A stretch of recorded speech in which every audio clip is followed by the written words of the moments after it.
And good afternoon, everybody. Welcome to another episode of Wrong Side Simulations, bringing the best content from the wrong side of the airplane, the right seat. And as always, my name is Blake, and I am a real-world flight dispatcher, aiming to bring you a little more context to your flight sim viewing experience. Usually able to do that through an Airbus, since I specialize in Airbus. But today we will be flying the Southwest Airlines 269 Boeing 737-800 over to Tucson, Arizona. Chase.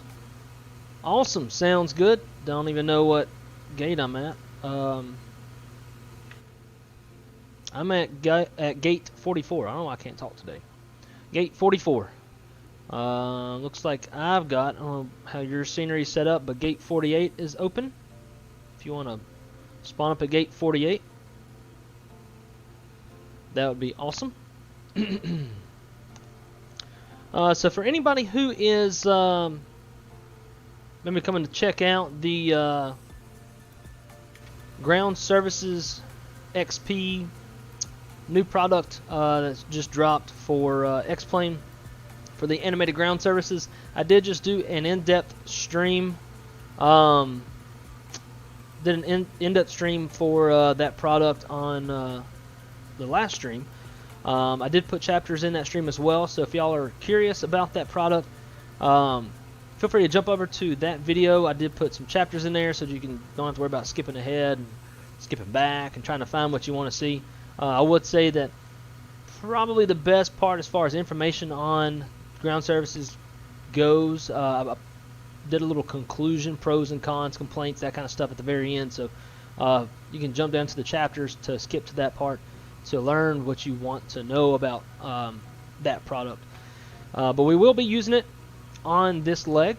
We'll see how it compares with the Zibo versus the Tullus that we just streamed a few minutes ago. But yeah, so if you are curious about the new Ground Services XP, we'll be using it on this leg, and also did an in-depth stream on that on the stream before this one. So anyways, we are partially set up already. Turned out I had started a stream and it was on private and I didn't know, so we're partially set up. So that should help to expedite things just a little bit. Let's see. bring this up, and let's go ahead and get our SAM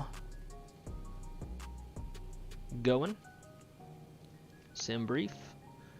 Departing off runway 4, landing runway 11 left in Tucson. All this looks correct, so we'll start the pre-flight.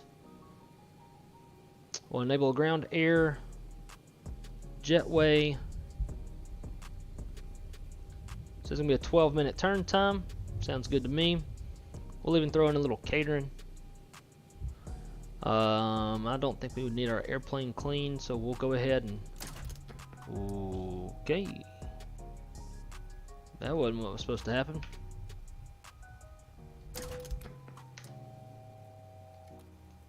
Hello?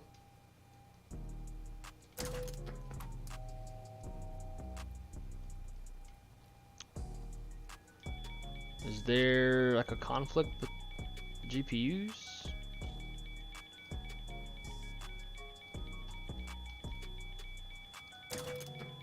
I think there's a conflict. So let's go SAM's plugin. Actually, let's get rid of this first.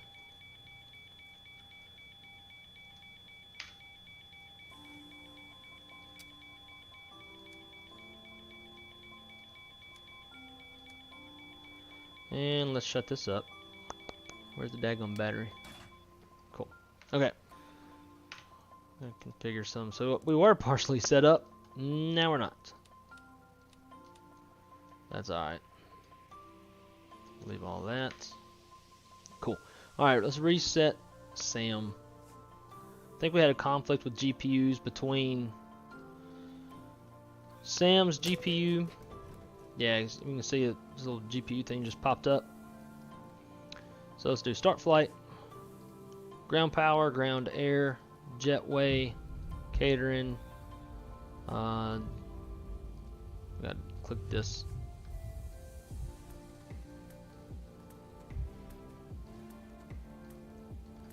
Okay. Load. Cool. So zero fuel weight's increasing, payload's increasing. Should get that fuel truck over here in just a minute. And let's get everything going again.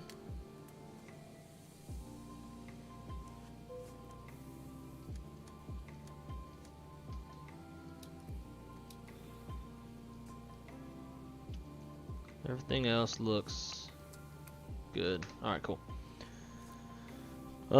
Sweet. So we get to redo all of this. Position of nits. We are in KHOU.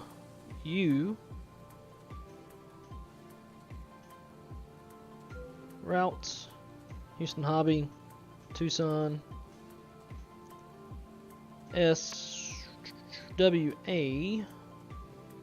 269. Runway. Departing off of 04. Activate. Execute. Don't want perf yet. Let's go departure. 4's in there. We're on the Raider 7. Junction transition. Execute. Route. Next page. J86 to El Paso. Execute that. Arrival. Zona 1. El Paso transition. And we want the ILS runway 11 left. Dingo transition onto the approach. Execute. For VNAV, we will be cruising at 36,000 feet. En route time is 2 hours and 25 minutes. We'll be obviously westbound, therefore we're going to have a strong headwind for most of the flight. As far as performance goes, we're going to leave that be until we get everything back, since there will be passengers boarding and all that good stuff. Back over to the overhead.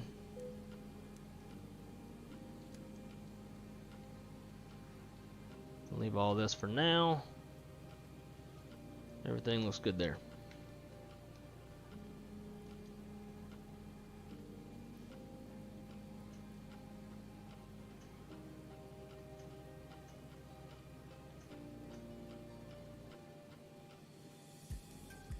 Good deal.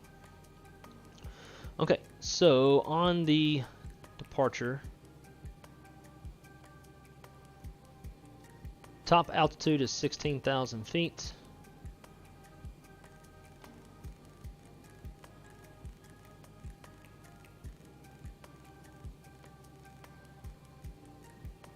Got that.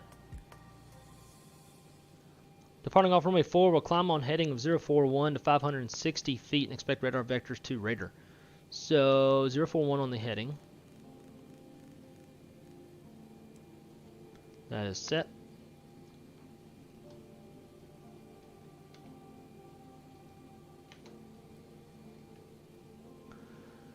Current ATIS in Houston Hobby. Info Charlie is current winds are 110 at 9 knots, 4 statute miles, light rain, mist, broken at 600, overcast 1200, temperatures 22, dew point 21, altimeter is 2975. Departure, primary departure runway is runway 4, which is what we are planning. So we've got the altimeter setting already. Looks like we are fueled up to 20.6. Release says roughly that. Should be 20.7, 20.8, but that will work. No big deal.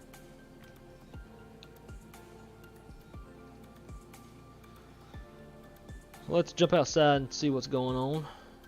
Now disregard the spoilers. I don't know what's going on with that. As you can see, my spoiler lever is retracted. It is retracted in the cockpit too. So I have no clue what that's about.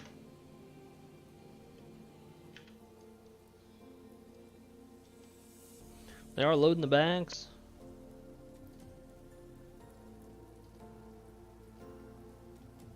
Fueling is finished. So we got about 7 minutes until we're ready to go. So we'll wait just a few before loading up the, or turning on the APU. But now, so let's, and this is what I want to challenge from the previous stream. The previous stream we had issues where the payload that Sam would load would not carry over to the actual airplane. So with that, I want to come here, look at the payload, and we do have increased payload. We got our fuel, got the payload. Thus far, there should be more coming. Our planned zero fuel weight is 119.9, so we need about another 10,000 pounds on the zero fuel weight. And see, it just increased again. So it is carrying over, but the issue I've had with this airplane and SAM ground services is that once we're ready to go and we tell it, like, hey, we're departing, all that payload zeroes out, disappears, and we have to go back and manually do it anyways. Just the whole, it like defeats the whole purpose of this whole program.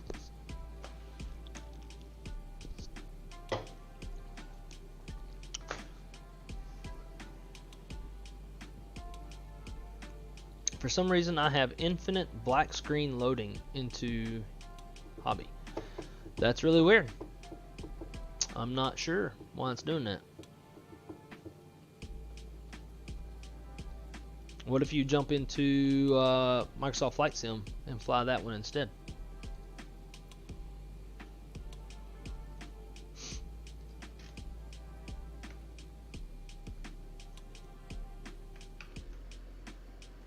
That's obnoxious.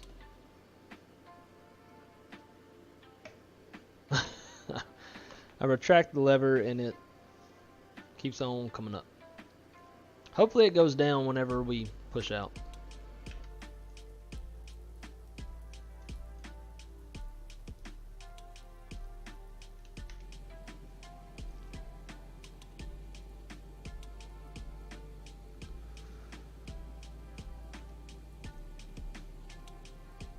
Alright, so let's, so we've got pretty much everything going.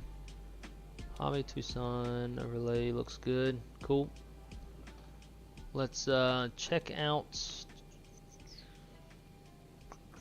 do this. Get some passengers boarding. So this is another little thing I want to touch base on. This is a freeware scenery. We've got an animated ramper, okay? But yet, the passengers that board, especially like when you're doing remote ramp, when you're doing a remote ramp with the ground services, the passengers are not animated, which I think is kind of bullshit. $30 for the program. Freeware rampers are animated, but yet passengers aren't on the ground services. So just my little tidbit, but it's a little irritating to me. Which one do you like better, Zibo or Level Up? There's things I like about both. So I prefer the sounds on the Level Up, but the, I don't know what people call it, the flight physics, flight dynamics of the airplane are far better in the Zibo than it is in the Level Up, in my opinion. Like, you have a 20 knot wind in the Level Up, and it's almost like, I don't know, it's like you're in 40, 50 knot winds. Like, it's just, it's not realistic. I've jump seated plenty of times where we have straight crosswinds at like 15, 20 knots on landing, and like you're not, the plane's not bobbing around the way that Level Up does. But guys, please smash that like button. Subscribe if you find that I earn your subscription. This is the kind of stuff that you like to see. Smash that like button, hit the little notification bell so you know whenever I'm going online. I wish there was like a little timer, so I don't have to keep bringing this menu up to see where we're at. Alright, we got 2 minutes left. Let's get APU started.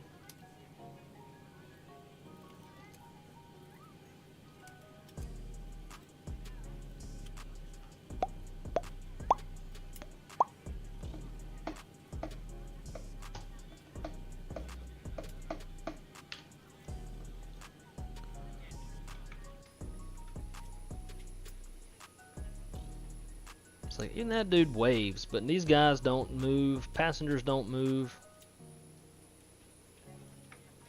It's a little annoying if you ask me.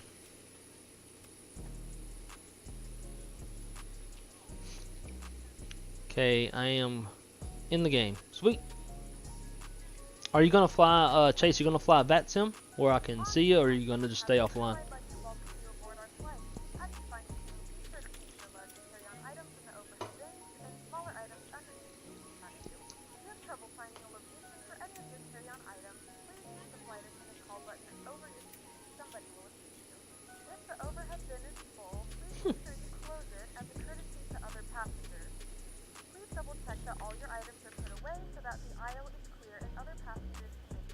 Southwest 1606. Chase, is that you?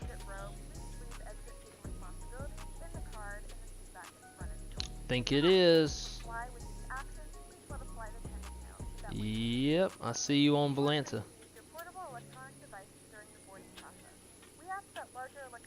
So that's out gate 50. Yep, that's you. Nice. I like it.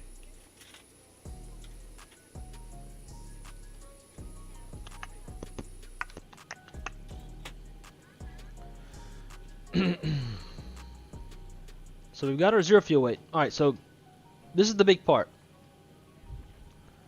Our payload is set. Like we have, this is, look at that, and it just disappeared. What the hell? Oh, this is like right here, automatically. I'm not going to ask for a refund because like don't get refunds on software, but I would be absolutely asking for a refund. This is horseshit. It says it here in the compatibility list. Wherever the damn Zibo is.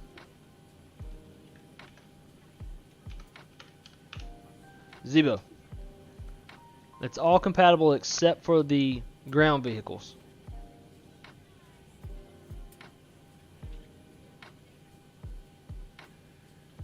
Or ground, okay, it says ground service.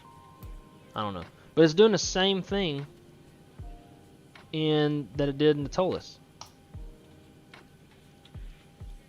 So that pisses me off. So now we got to do it ourselves, which is ugh.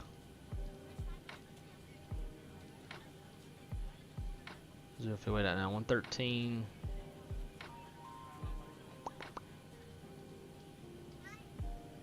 Or it just changed. 115. We need 119.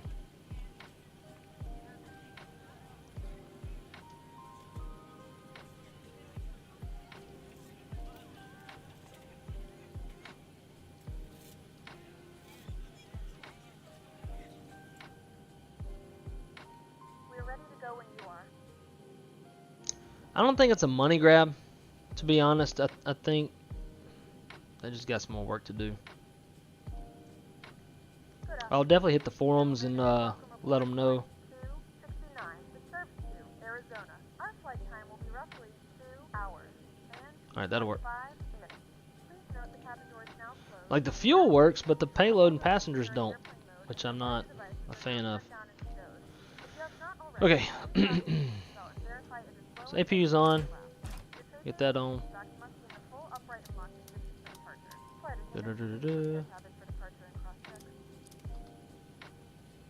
Anti-collision light. That should close. Yep, the door just closed. Cool.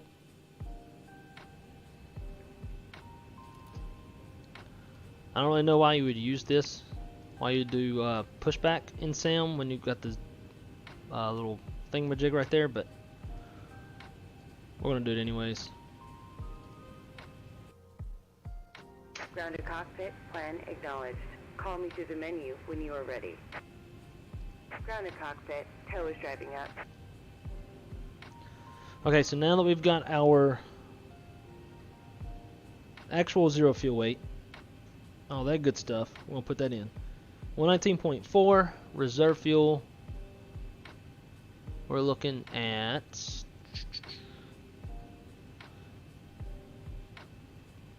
3.4.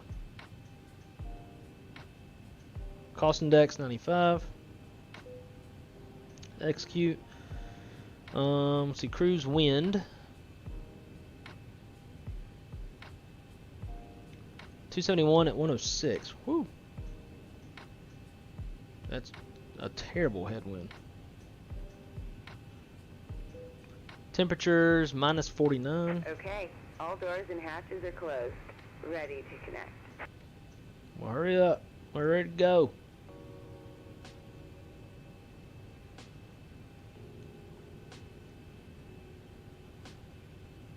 And now it's off, packs on, flaps 5 departures with this once. Let's go flex 45 or 46, that'll work. And then let's do climb. We'll do climb 1. Take off. Flaps 5. CG 35, 37, and 44. Tow connected and bypass pin inserted. Release parking brake. 44. It's good. Armed.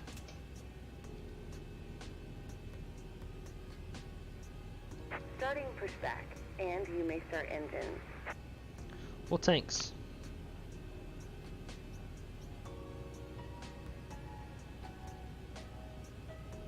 We're departing off runway 4. Kill this dumb music. Here we go. Nope, wrong button. I'm not a fan of this stupid little like arrows. Just let me use the damn scroll wheel. That's by far the easiest. Alright, rotation on the N2. Looking for rotation on the N1. There it is. We'll start looking for oil pressure.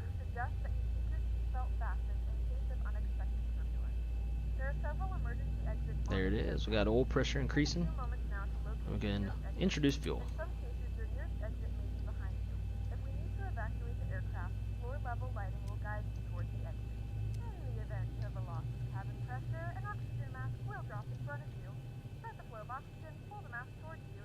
firmly over your nose and mouth. Secure the elastic band behind your head and tighten the straps if necessary. And don't worry if the bag doesn't inflate, oxygen is flowing to the mask and you can breathe normally. If you're traveling with children, now's the time to pick your favorite one. But secure your mask and then assist others. Keep your mask on. Alright, got a good start on 2. Let's roll number 1. In the unlikely event of a water landing, a life vest is located in a pouch under your seat or between the armrests.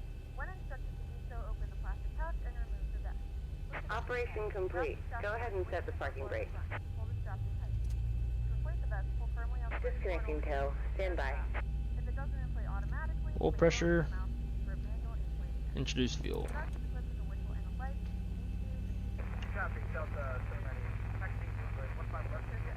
Number Delta.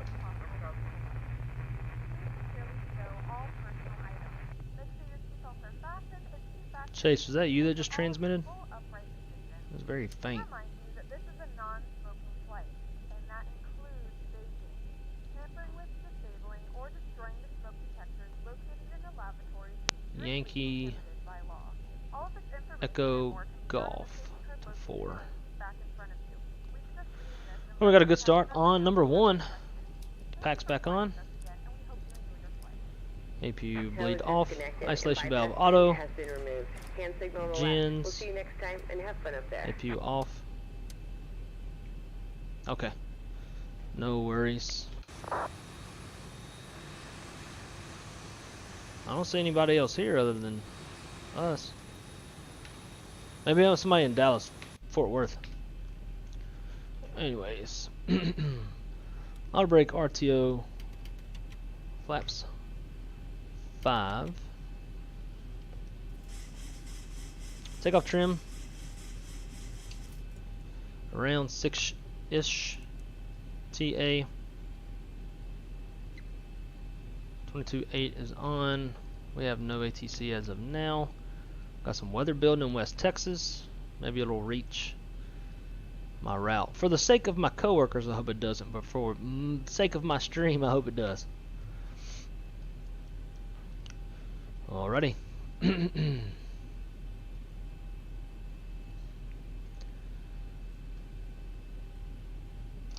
Houston Hobby Traffic Southwest 269.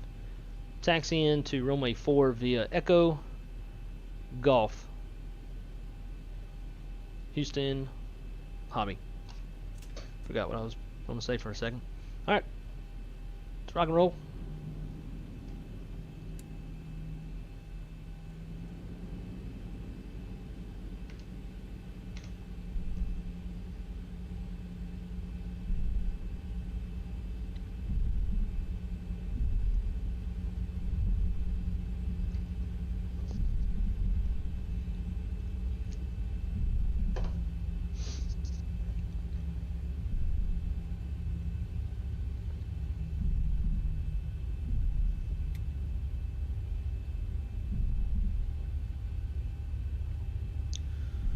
Clear on the left.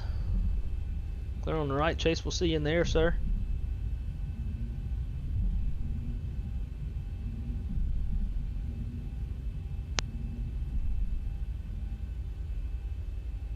I guess this is Yankee Echo Golf.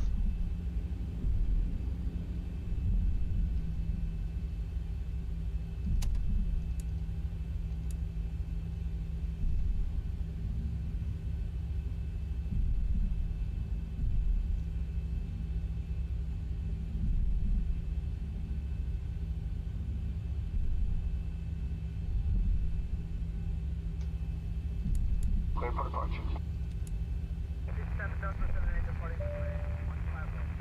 Clear for departure. Join the flight.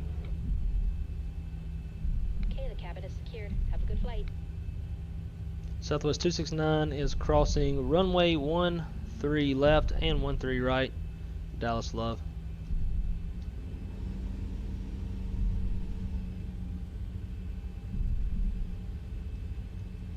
Which is not really, doesn't go with my charts. The scenery don't. Who the hell's 17?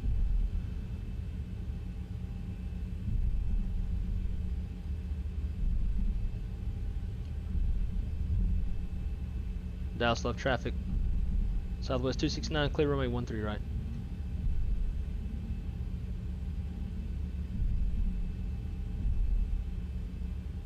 Actually, maybe this is it?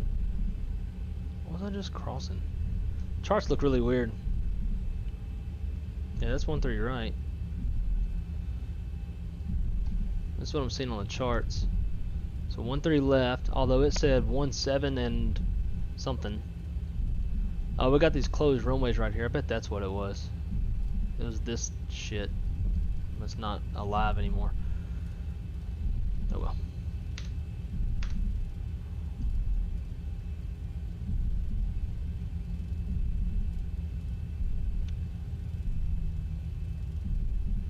Oh shit, yeah, I'm in hobby. God dang it. Thank you. Yeah. I don't know why I thought I was in love. My bad. Alright, flight controls check.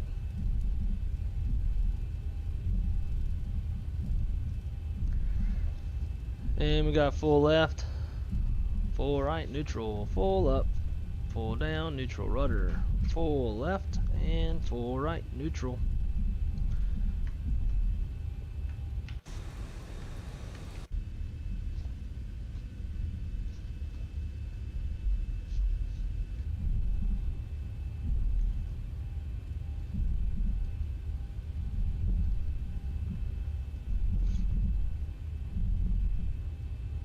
Alright folks, we're going to rocket on out of here.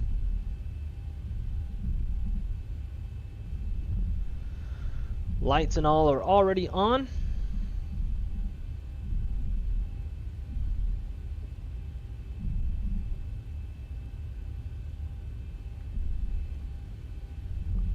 Houston Hobby traffic, Southwest 269 is lining up runway 4, exiting the airspace to the west. Houston Hobby. I'm glad you told me that. I kept saying Dallas Love.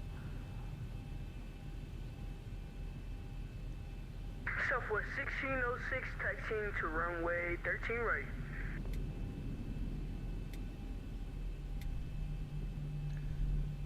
Jay's going to take that 1-3 right and get out of here a little bit quicker.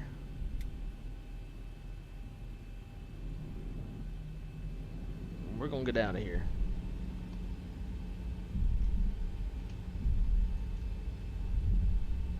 Get that.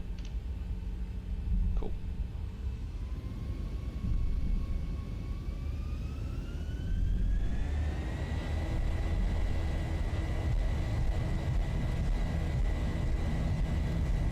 Airspeed's alive. Lots of right rudder. Or left rudder.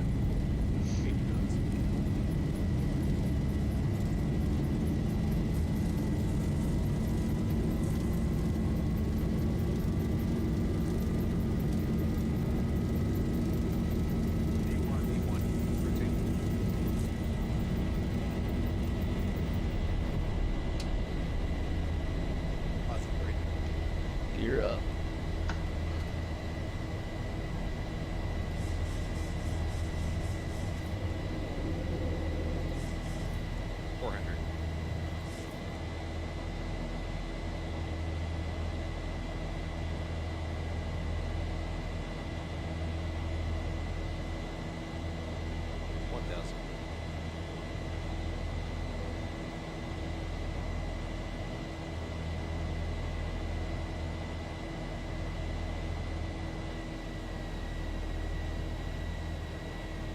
Accelerate altitude.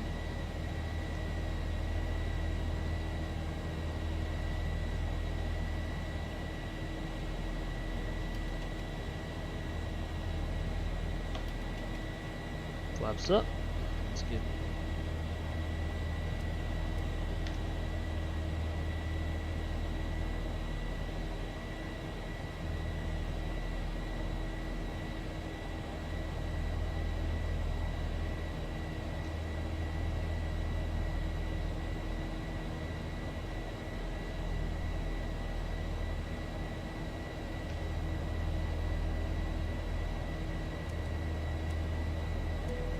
I should have had that on.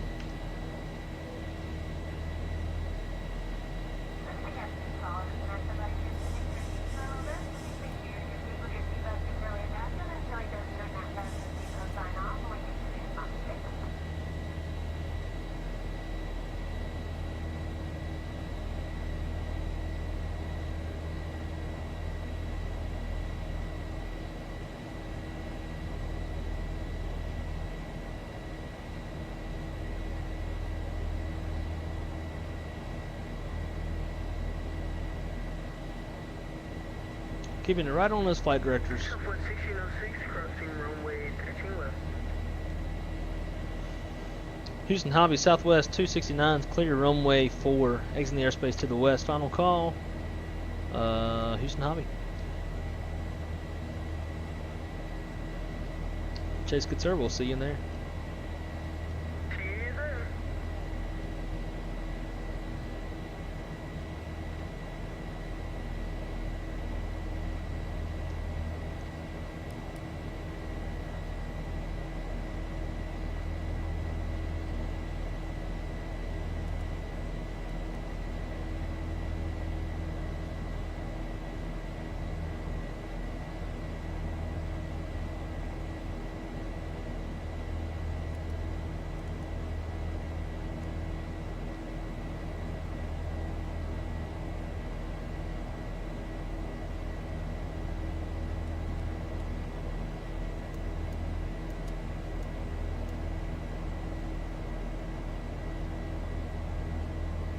It's nice when you get the airplane nice and trimmed out. You don't really have to touch the yoke all that much.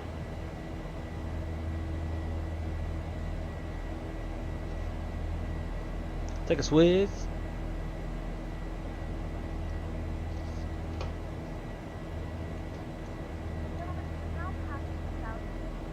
And I forgot that was up. That's my bad, guys. Alright, this 10,000, we're going to nose her down, accelerate a bit.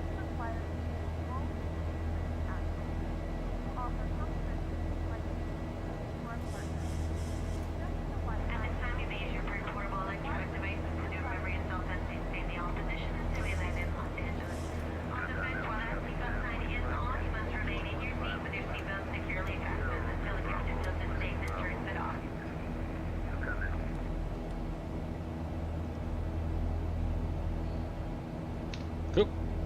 Southwest 1606, lining up 13 right. Alright, I'm tired of working. Autopilot 2, coming on.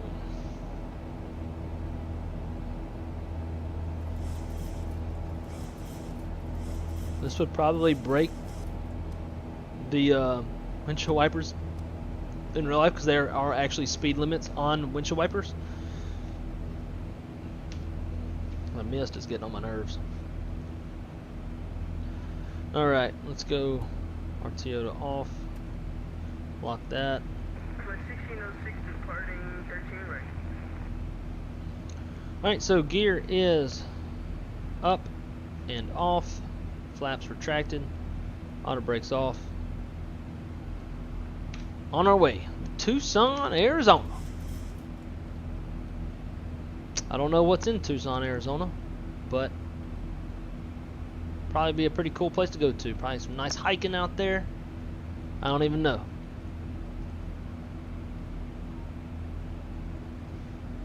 I gotta go feed the dogs here in a moment.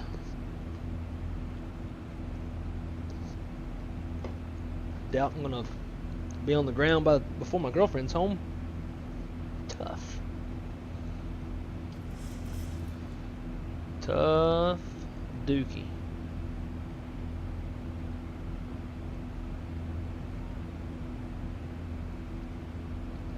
I wish there was like wish you could watch movies on the Avid tab. Alright, let's keep her going. Still not in cruised or controlled altitude, controlled airspace, whatever. So we'll keep it on up to our final flight level 360. 36, cross checks. Oh yeah, old son.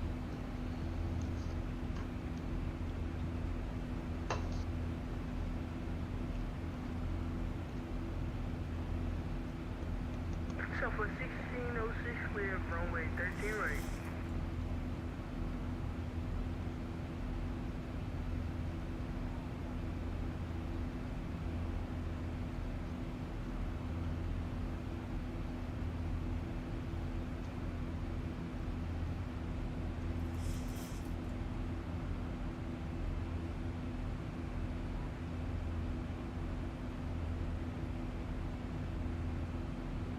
Alright, there's transition altitude. Punch that standard button. Punch and punch. Now, current weather in Tucson, Arizona. Winds are 310 at 10 knots, 10 miles, clear skies. Temperature's 27, so it's as hot in Tucson as it is in Orlando. And altimeter's 2985. It's nice and dry out there, obviously. Got a huge temp dew point spread of 28 degrees, 29 degrees. Yeah, Chase, that sounds good. We can do that sometime. I'm go get my dogs fed and let outside and all that stuff, and we can chat on the Discord here soon.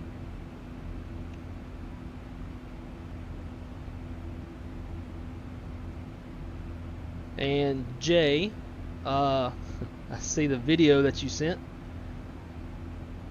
on my Discord. Fortunately, that was not my flight. But yeah, man, that's part of flying, right? Sometimes engines catch on fire. As bad as that is.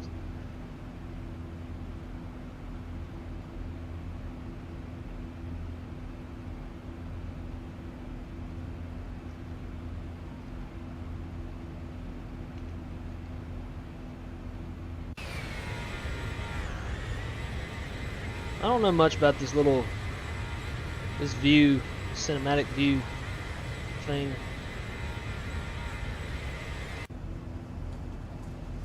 Also, I kind of wish these rain droplets would go away, because in real life, you know, if you're flying at a few hundred knots, no moisture is going to be able to hang on to the surface of the window.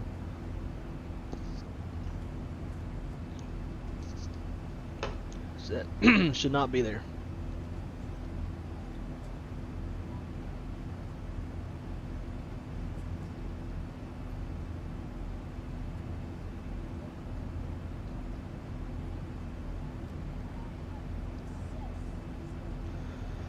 Let's see. I'm gonna see what the weather's doing out in West Texas, northwest Texas.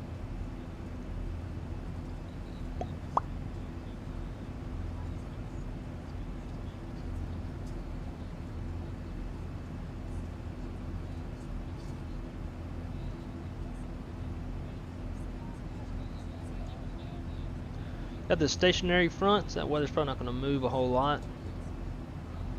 We're taking off, and we're going to be coming down this direction, following I-10 through El Paso. Might get some bumps as we get close to this stationary front, but you know, it's flight sim, so probably not.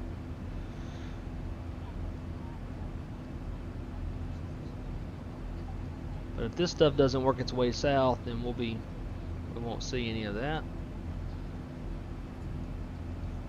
Shout out to Jay for showing me this Radar Omega app. This is all the stuff down in South Florida that we were just flying through. Let's see what the weather is forecast to do.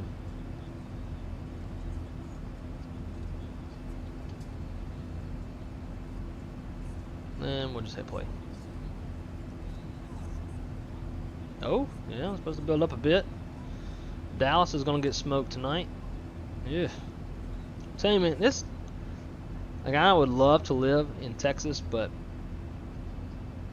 I mean, as bad as these thunderstorms get, and as often, it's like one major weather system a week. That's what we're averaging right now. I mean, hell, it was just...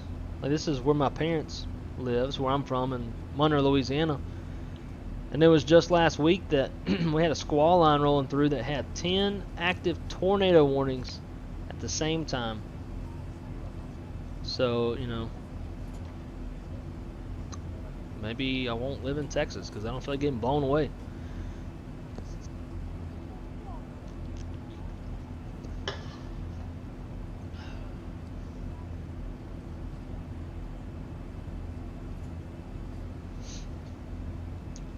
Josh M says, looks like my house and airport are going to get hit a little near Memphis. Oh.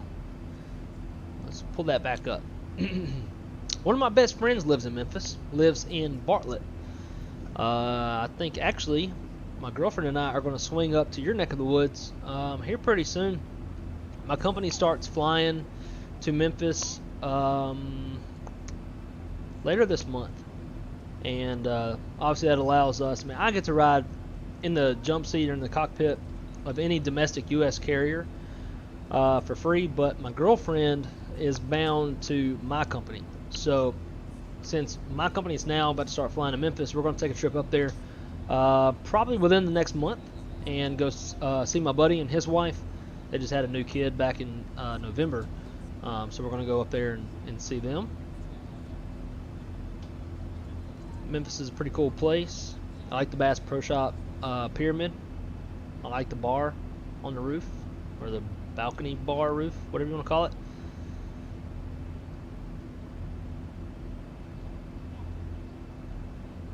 Yeah, y'all can get some of it. Let's see. So, radar like this is all based off of precip intensity. This doesn't necessarily mean thunderstorms. So this stuff here, this is probably all just moderate precip. And then as you get into this darker stuff, it's going to be heavier precip. It's not more. Most of this is probably not even going to be tornadic, or for sure probably not tornadic, but slightly convective, like embedded thunderstorms maybe.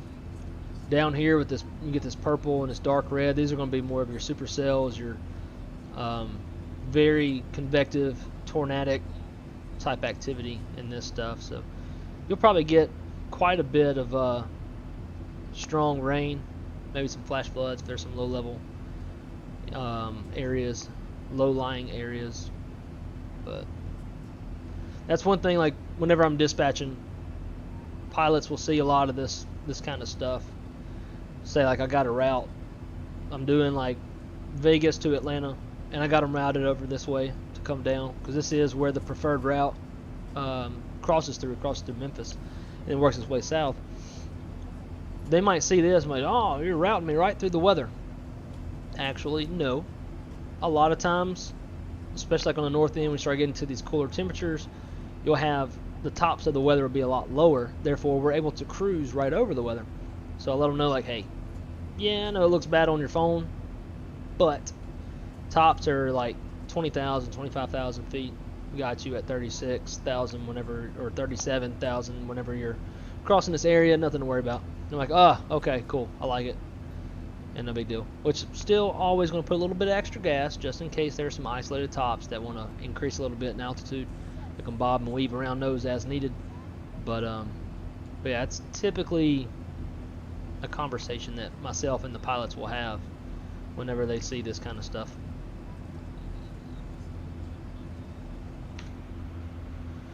Alright, we're at 34.5 to 36, almost at cruise.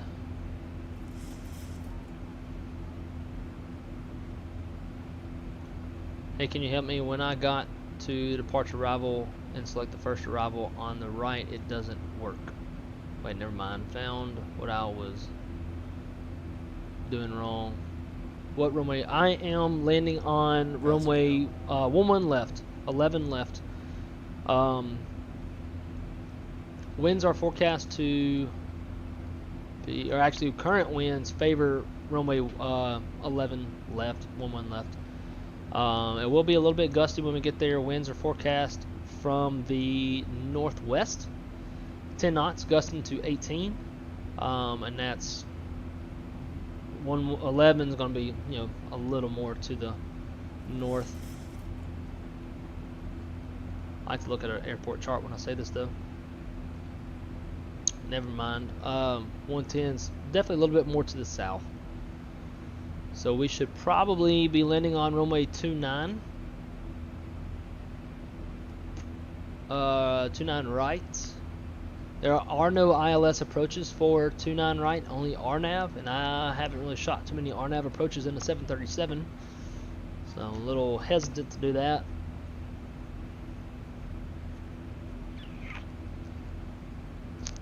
That is tough. Zone 1 El Paso transition, ILS 11 left. That's what I've got plan so far. The transition onto 1-1 left that I'm doing right now is what was it? Dingo, I believe. Yeah, Dingo. But we will probably have to swap over to runway 29. Because the max tailwind component is going to be a tailwind of 10 knots, and we are pushing that. With a quartering tailwind, it would be close. How long is that runway? Runway, oh yeah, it's almost 11,000 feet. Okay, so for right now, I'm planning runway 11 left with a tailwind of 10 knots. Well, it's gusting to 18, but I don't know if you include gusts. 29 is going to be more of a straight in approach from the direction we're coming in. I don't know, man, it's tough. Let's plan runway 11 or 11 left. 11 left for now. And if the winds increase any more than what it is right now, we'll have to go runway 29 right, because it'll exceed the max tailwind component for the 7.3.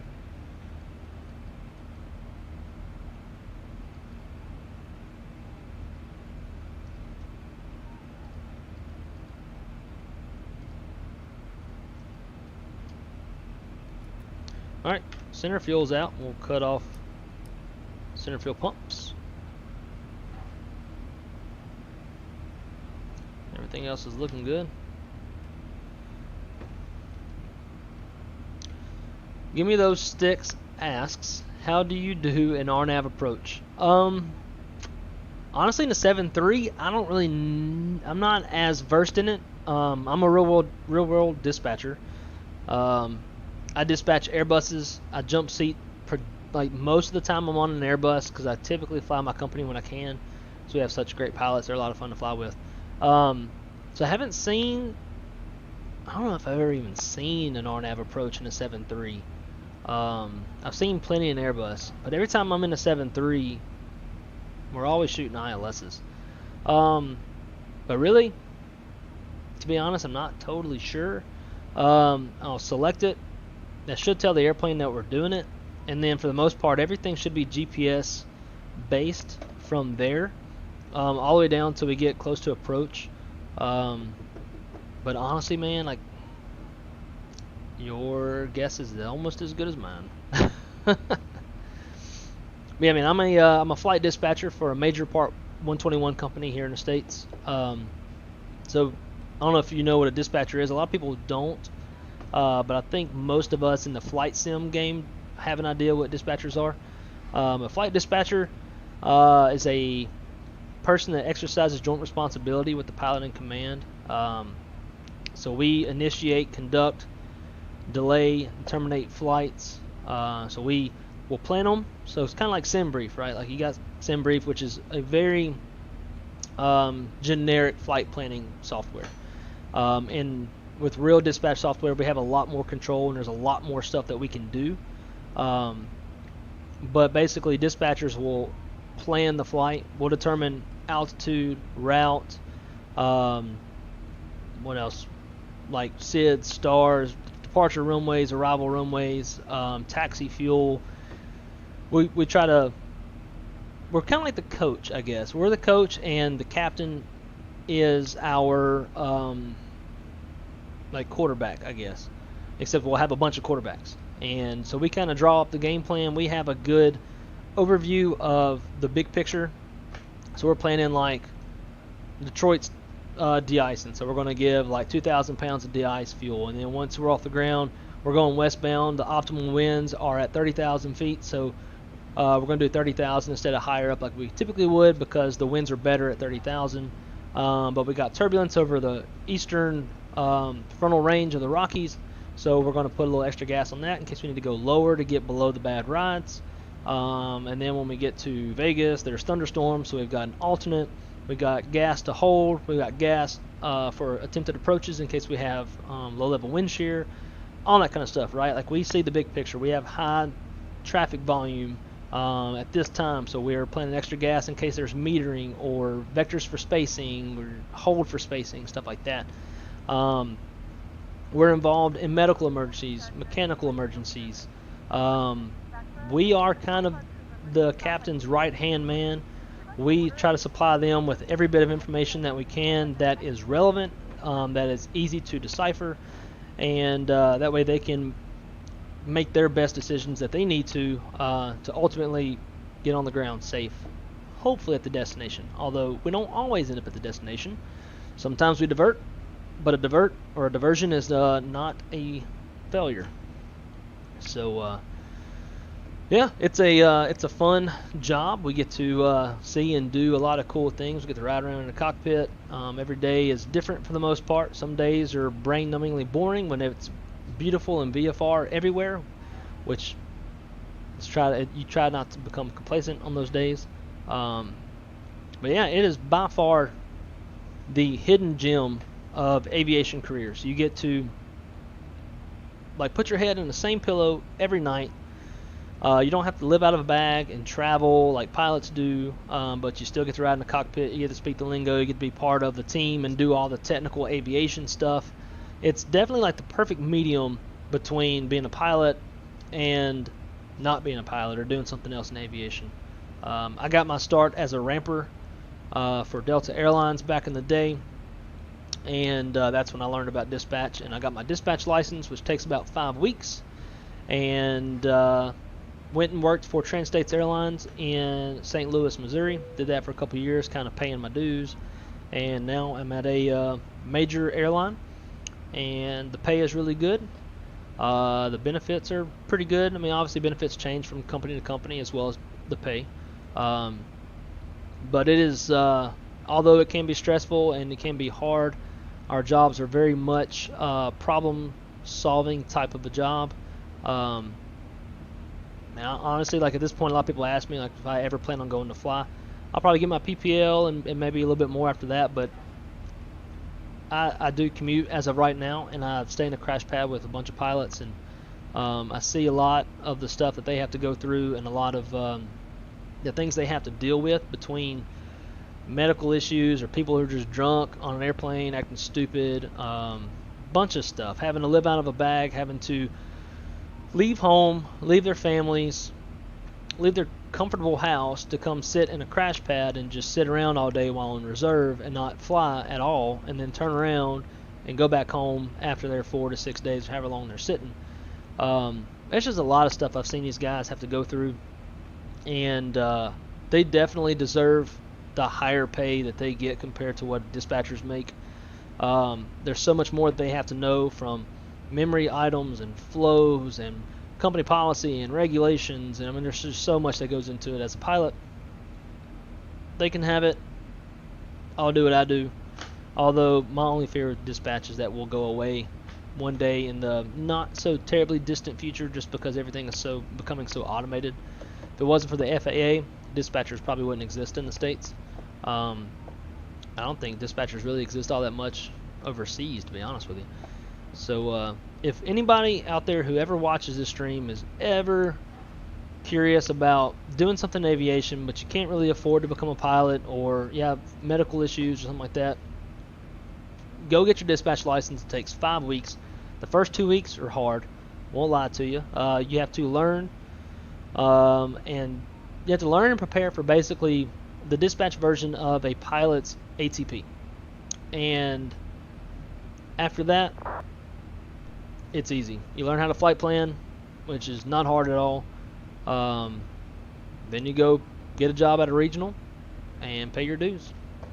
Do a couple years at a regional, learn your stuff, learn what airline dispatching is like, and then go to a major and make major money and live a majorly kick-ass life. Or you can be a lazy son of a bitch like me and just flight sim all day and share your passion with others. So also, Dylan Vaudry in the chat, he is a co-worker of mine. He is one of the newer guys at my company. Awesome dude, works same shift as me. Have a lot of fun when he works. So when he says that dispatch rocks, obviously I agree with that, with the whole spiel that I just gave. I've got a problem with the flight plan. Just want to see if yours looks the same. Okay.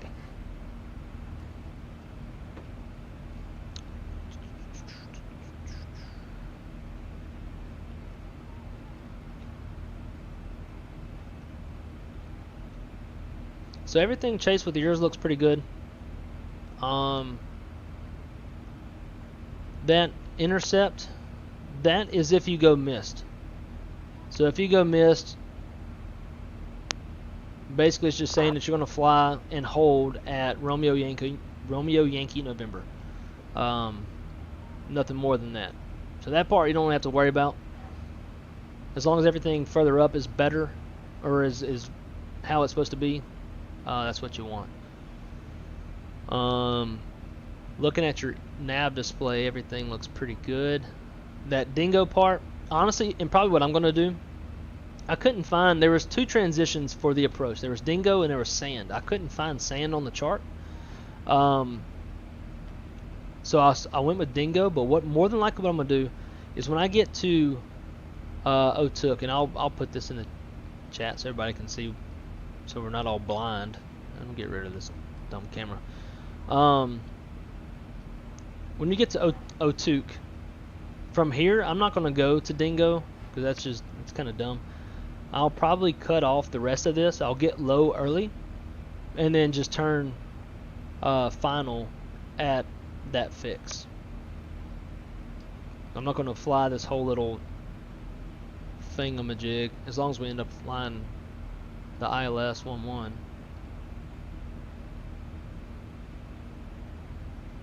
So tack cup. Alright, so just to compare the chart with your ND. So your route has you coming down to Otuk, down around this direction, and then hitting dingo and then Takub, I believe.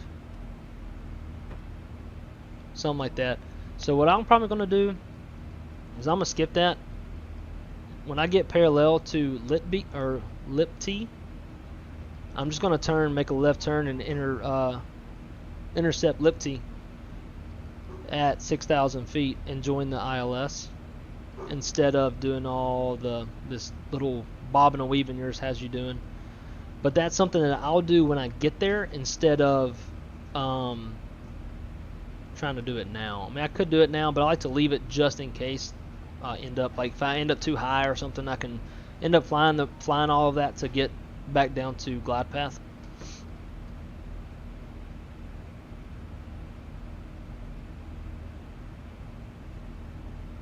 Fowler, yeah, you're a little bit behind me, not too terribly far. Don't forget to put your altimeter into standard. See how your altimeter setting at the bottom is in amber? That means you need to go into standard. Standard is always at 18,000 feet in the States.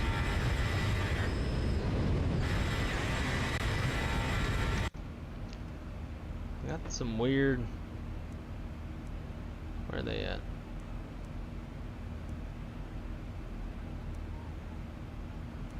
It's like I'm getting a TCAS.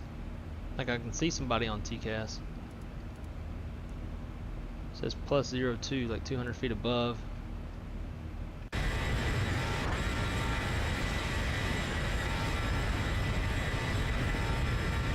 don't see nobody. It's weird.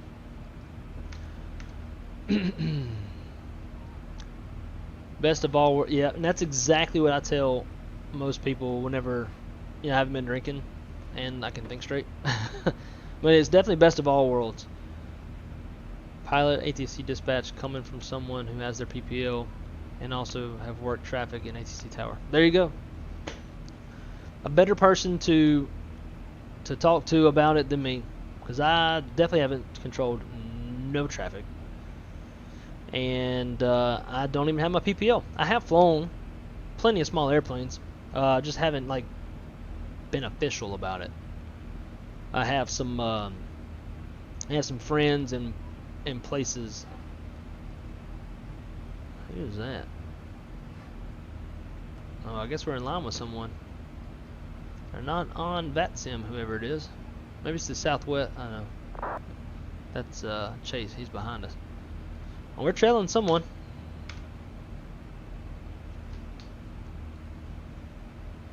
So real quick, guys, I am going to go let the dogs out, feed them real quick. Probably handle some honeydews. Trying to find the. It's got the best. There we go. You can see some ground. Go handle some honeydews. I gotta make the bed. Probably do some dishes real quick.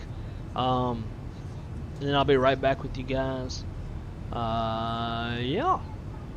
And then Chase, we'll see about maybe doing a little Discord call whenever I get back. Figure out how to. Hello. Let's close that. Alright, guys, I'm gonna be right back.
Alright guys,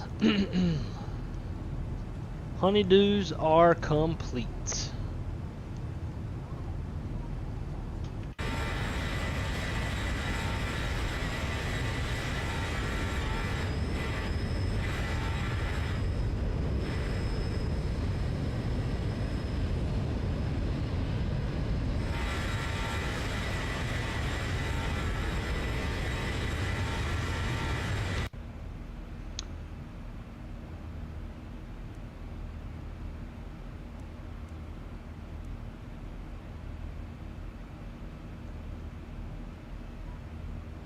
Huh. Chase Chase passed me. How in the hell he passed me? Oh, I know how. I bet you probably, Chase, you're on X-Plane, right? You probably don't have like a weather engine? Because I'm flying, I've got 108 knot headwinds. Let me look at that screenshot you sent me, see what your headwinds were. Yeah, you don't have any headwinds at all. That's why you're going faster than me.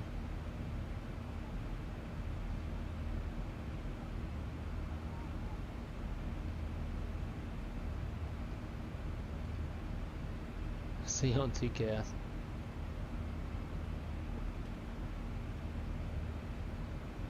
Yeah, that's why you're beating me, because I'm running live weather.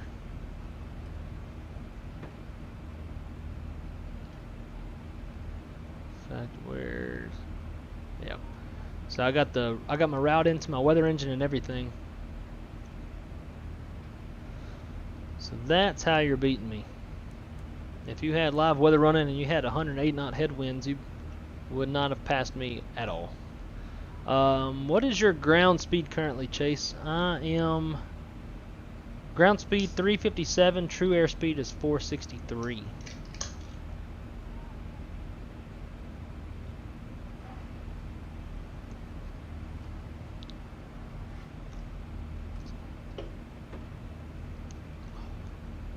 I'm using Active Sky XP.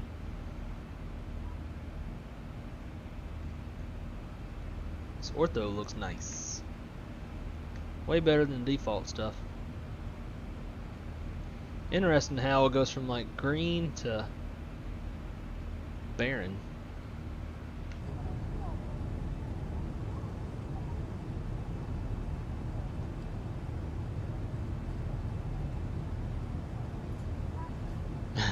That's awesome. Looking at the picture you just sent me of me from behind.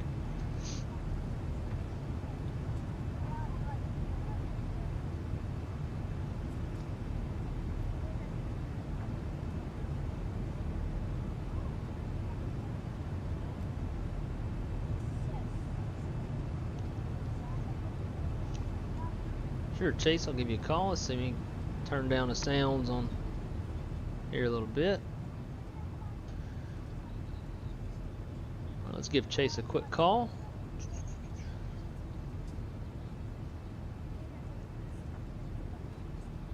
It says you're on Do Not Disturb, so it may not be able to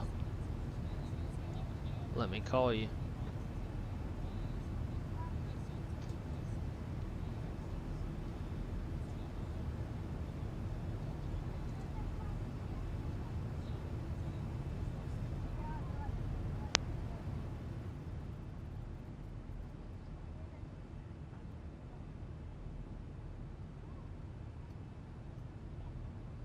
Hey, Chase, I can't hear you at all.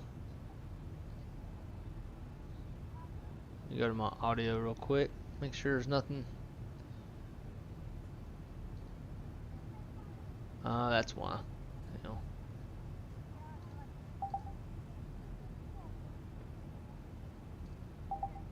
Alright, Chase, how do you hear me? Alright, there we go. What's up, buddy? How's it going? How's it going? How are you? Good, man. You know, you see what's going on just in cruise. How about you? Oh, yeah.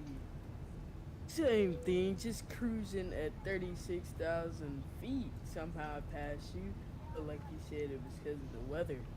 Yeah, man, those headwinds will definitely slow you down. Yeah, they will. I'm trying to see I do have X Enviro, but I'm not sure. Every time I turn it on, my clouds seem to go away. So I'll try it one more time. Maybe you have to load a flight plan into it. That's what I do with mine, so that makes sure it knows where I'm going, so it can give like good winds aloft at each waypoint that I'm going to, and all that kind of stuff. So maybe a flight plan will solve that. But I don't know anything about X Enviro, so maybe good luck, I guess, because I can't really help out much with that. Shoot, well, knowing me, I thought buying something way more expensive would be better, but I'm not sure how to work this thing, so Yeah. I'm still trying to get used to it right now. Yeah, I've thought about getting it before, but I know it can kill some frame rates. At least that's what I've heard from Shaq. So I went the medium route with the Active Sky. Plus, I've used Active Sky a lot with Prepared and FSX. I'm pretty familiar with it. Yeah, it does eat your FPS a lot. Oh, wow. Let me turn this off. Hold on.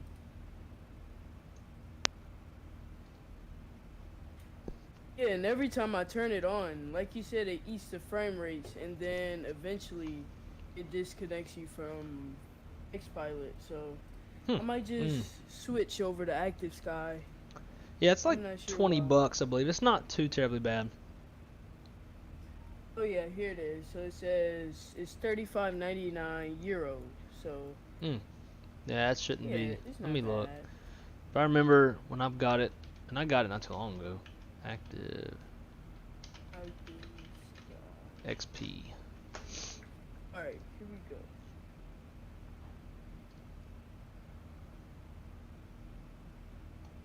I'm not wrong, I think I used to have it. I have to look, hold on.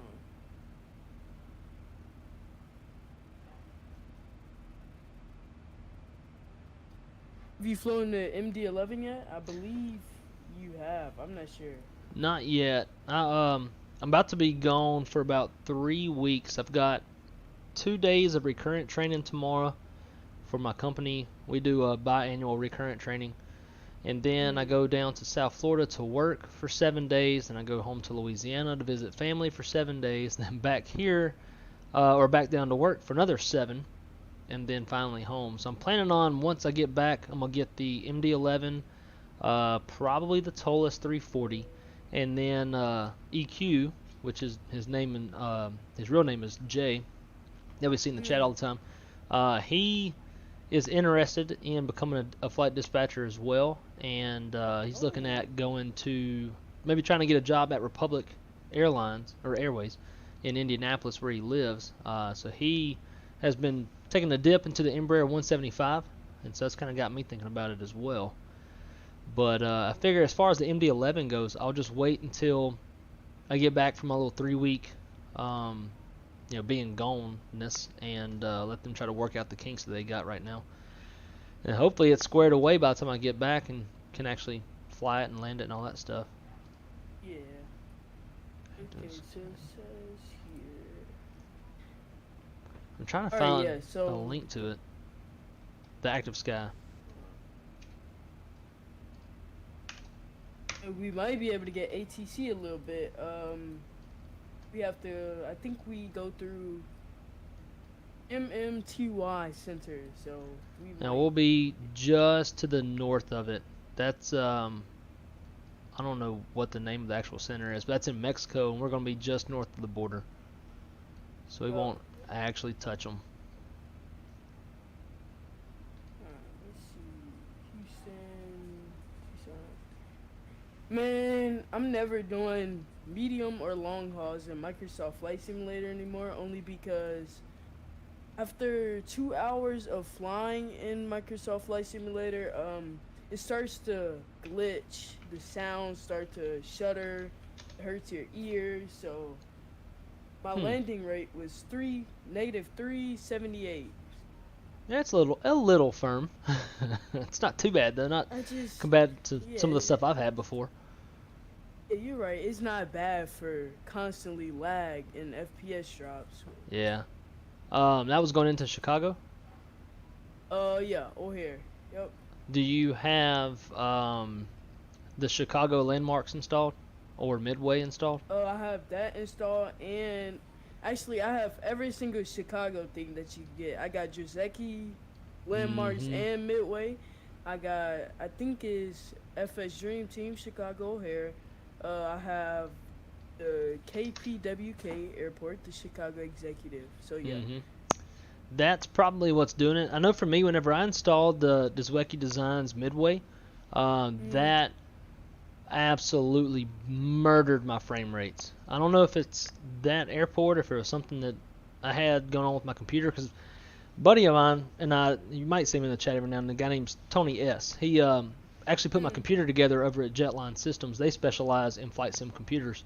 And I was having a lot of frame rate issues with Microsoft Flight Sim, which is kind of what pushed me over to X-Plane along with, obviously, the airplanes.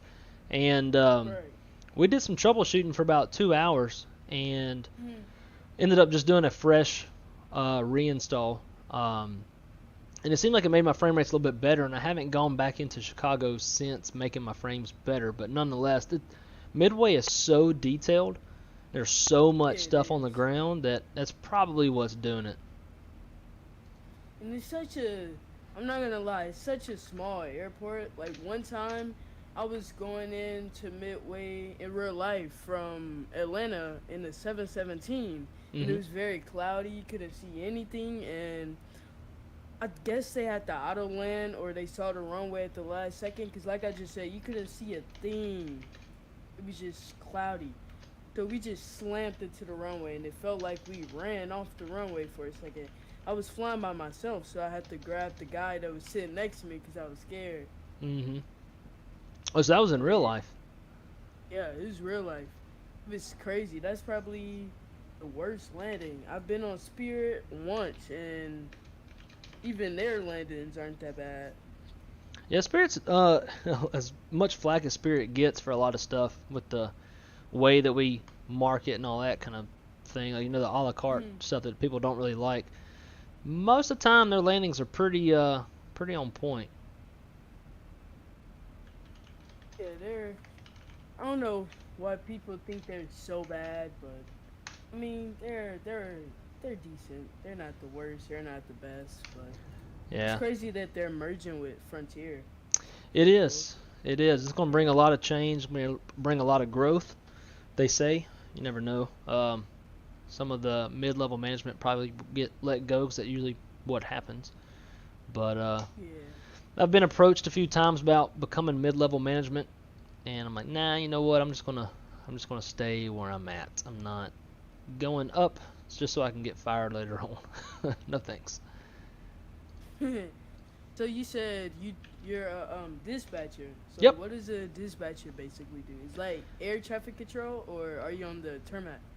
We it's kind of funny that you like asked that, because that's usually where a lot of people get us mixed up. So like the way I like to describe it is we're part of the triangle of safety. So you've got ATC, you've got the pilots, and then you've got the dispatchers. The dispatchers work in the operational control center of their airline, which is typically located in the headquarters of the airline. So Delta has theirs in Atlanta, Houston's got theirs in Chicago, Southwest and American are in Dallas, Spirit is in Miramar, which is close to Fort Lauderdale, and then Frontier is in Denver, that kind of stuff. In the operational control center, it's literally the beating heart of an airline. You've got dispatch, maintenance control, crew scheduling, shift coordinators who typically liaise between the dispatchers and the stations, and they're like kind of responsible for the logistical stuff, trying to keep the operation moving for like tail swaps, trying to coordinate with stations if we're going to divert, stuff like that. We've got guest solutions, we've got crew scheduling analysts, we've got all kinds of different positions in the OCC, and we all work together to ultimately come to the final outcome of airplanes landing at their destination. The dispatcher, by like definition, they exercise what's called operational control. Operational control is using joint responsibility with the pilot and command to initiate, conduct, delay, and terminate flights. Basically, that means we just plan the flight. We'll determine altitude, route. You know, we're trying to keep planes out of you know, thunderstorms and severe icing and severe turbulence, stuff like that. So we kind of draw up the game plan of how the flight is going to be conducted. We'll get that fuel load, all this. Do you use SimBrief? Yeah, I use SimBrief. Yes. So that final product of SimBrief, that operational flight plan, or the OFP that you see, that's got all your information on it, dispatchers create that. Except SimBrief is a very generic, easy to use bit of like dispatch software, whereas in real dispatch the software we use is a lot more complex, and it's a lot more capable of doing a lot of different things that SimBrief isn't. I have thought about doing a video before using Aerosoft's PFPX, because it's very close to like a real life dispatcher's software. But nonetheless, it all comes down to the same thing. We create the operational flight plan, gives you the route, altitude, zero fuel weight that's planned based off of the passengers that are booked. We calculate takeoff performance, landing performance. We take in consideration any MELs or CDLs, which is like maintenance issues with the airplane. Making sure that the flight is legal under whatever stipulations apply to that flight. Like if there's, I don't know, say that the transponder is an op or something like that, and the aircraft can't fly through RVSM airspace, which is reduced vertical separation minimums airspace. So anything 280 and above, you can't fly into, because that's 1,000-foot spacing for ATC. If you don't have the transponder working correctly, you can't go that high because they can't do the 1,000 feet spacing. So we'll plan that flight a bit lower, like 26,000 feet. So any like maintenance issues with the airplane, we're keeping that aircraft planned, I guess, in conjunction with those maintenance issues. So obviously too, like whenever the airplane, we've planned the flight, you know, the crew gets the paperwork, the fuelers fuel up the airplane, passengers get on, all that stuff. They push out, they take off. Now we're in, we've done the initiate part, which is the flight planning. Now we're conducting the flight. So when the airplane is off the ground, or even before they're off the ground, when they're off the gate, you know, we're watching. If there's any like extended taxi delays, we're going to let them know about it. If there's de-icing, we're planning extra gas for the de-ice, stuff like that. And then once they're off the ground, we're watching them. We're helping them out. Like today, there's a lot of weather starting to build out in West Texas. So like I'll be routing my airplanes around that stuff. But if that weather's building and it's going to get, you know, close or on our route, going to let the pilots know, give them a route while they're airborne to stay out of that stuff. Or also, I might, like, say if I'm doing a long flight, like I'm doing Fort Lauderdale to LA, and a lot of weather's building in West Texas, and I'm pulling up all of the airborne flights that are in the U.S. and checking out the way that ATC is routing those flights. If I see something drastically different compared to what I planned, I'm going to let that pilot know, or the pilots know, and that way they can go ahead and kind of know what to expect and have it planned maybe in their secondary in the McDo. And if they get like a reroute or something, they can activate that reroute. That way they're not surprised by it and their workload doesn't get too high, that kind of stuff. And then obviously too, like whenever they're coming in to land, for example, if we're talking about like LA or probably Vegas is probably a little bit better. Vegas has a lot of mountainous terrain. So if there's like some weather in the vicinity of Vegas, like some precip, stuff like that, you can get a lot of low-level wind shear. Obviously, like hopefully that stuff is forecasted, because forecasters don't always get it right, and a lot of times their forecasts are wrong. But usually, for the most part, they get it right about 65-70% of the time, and we'll plan some extra gas for low-level wind shear. And if I see aircraft are going around, or there's holding or something like that for Vegas or whatever their destination is, I'm letting them know to expect possible holding. People are having issues of getting into wherever they're going. We start formulating game plans. We start figuring out, like, all right, is LA still the best alternate if we can't get into Vegas? It's not. Okay, so what's next? Phoenix. We'll start looking at Phoenix next. Whatever your airline is approved for to where to go, because there is a list of airports that we can and cannot go to. So basically, we're kind of like we're like the coach and the pilot in command. The captain is our quarterback, and we have the big picture, whereas they can't really see the big picture. We can see all the traffic that's around them, the traffic that's going into their destination. We can see a lot of stuff that they can't see. So we're relaying that information to them. We're keeping the game plan. We got plan A, B, and C going, and if there's a possibility of a diversion, we're coordinating with our shift coordinators. They're coordinating with crew scheduling, make sure the flight crews have enough duty time to divert, maybe do something else different if they need to. There's so many moving parts going on. There's a lot of complexity to it, but it is fun. It is stressful at times. It's very challenging. Our job is pretty much all problem solving. When we get faced with all kinds of just weird problems, some of which may not even be like aviation related. We'll get phone calls about like, hey, this is FAA and we can't get a hold of your flight, whatever. Can you get them in touch with us? And we'll like, hey, Houston Center's looking for you on 126.15, whatever. So there'll be something that simple, all the way to like, hey, whatever passenger left their AirPods in seat whatever, can you help us get them back to them?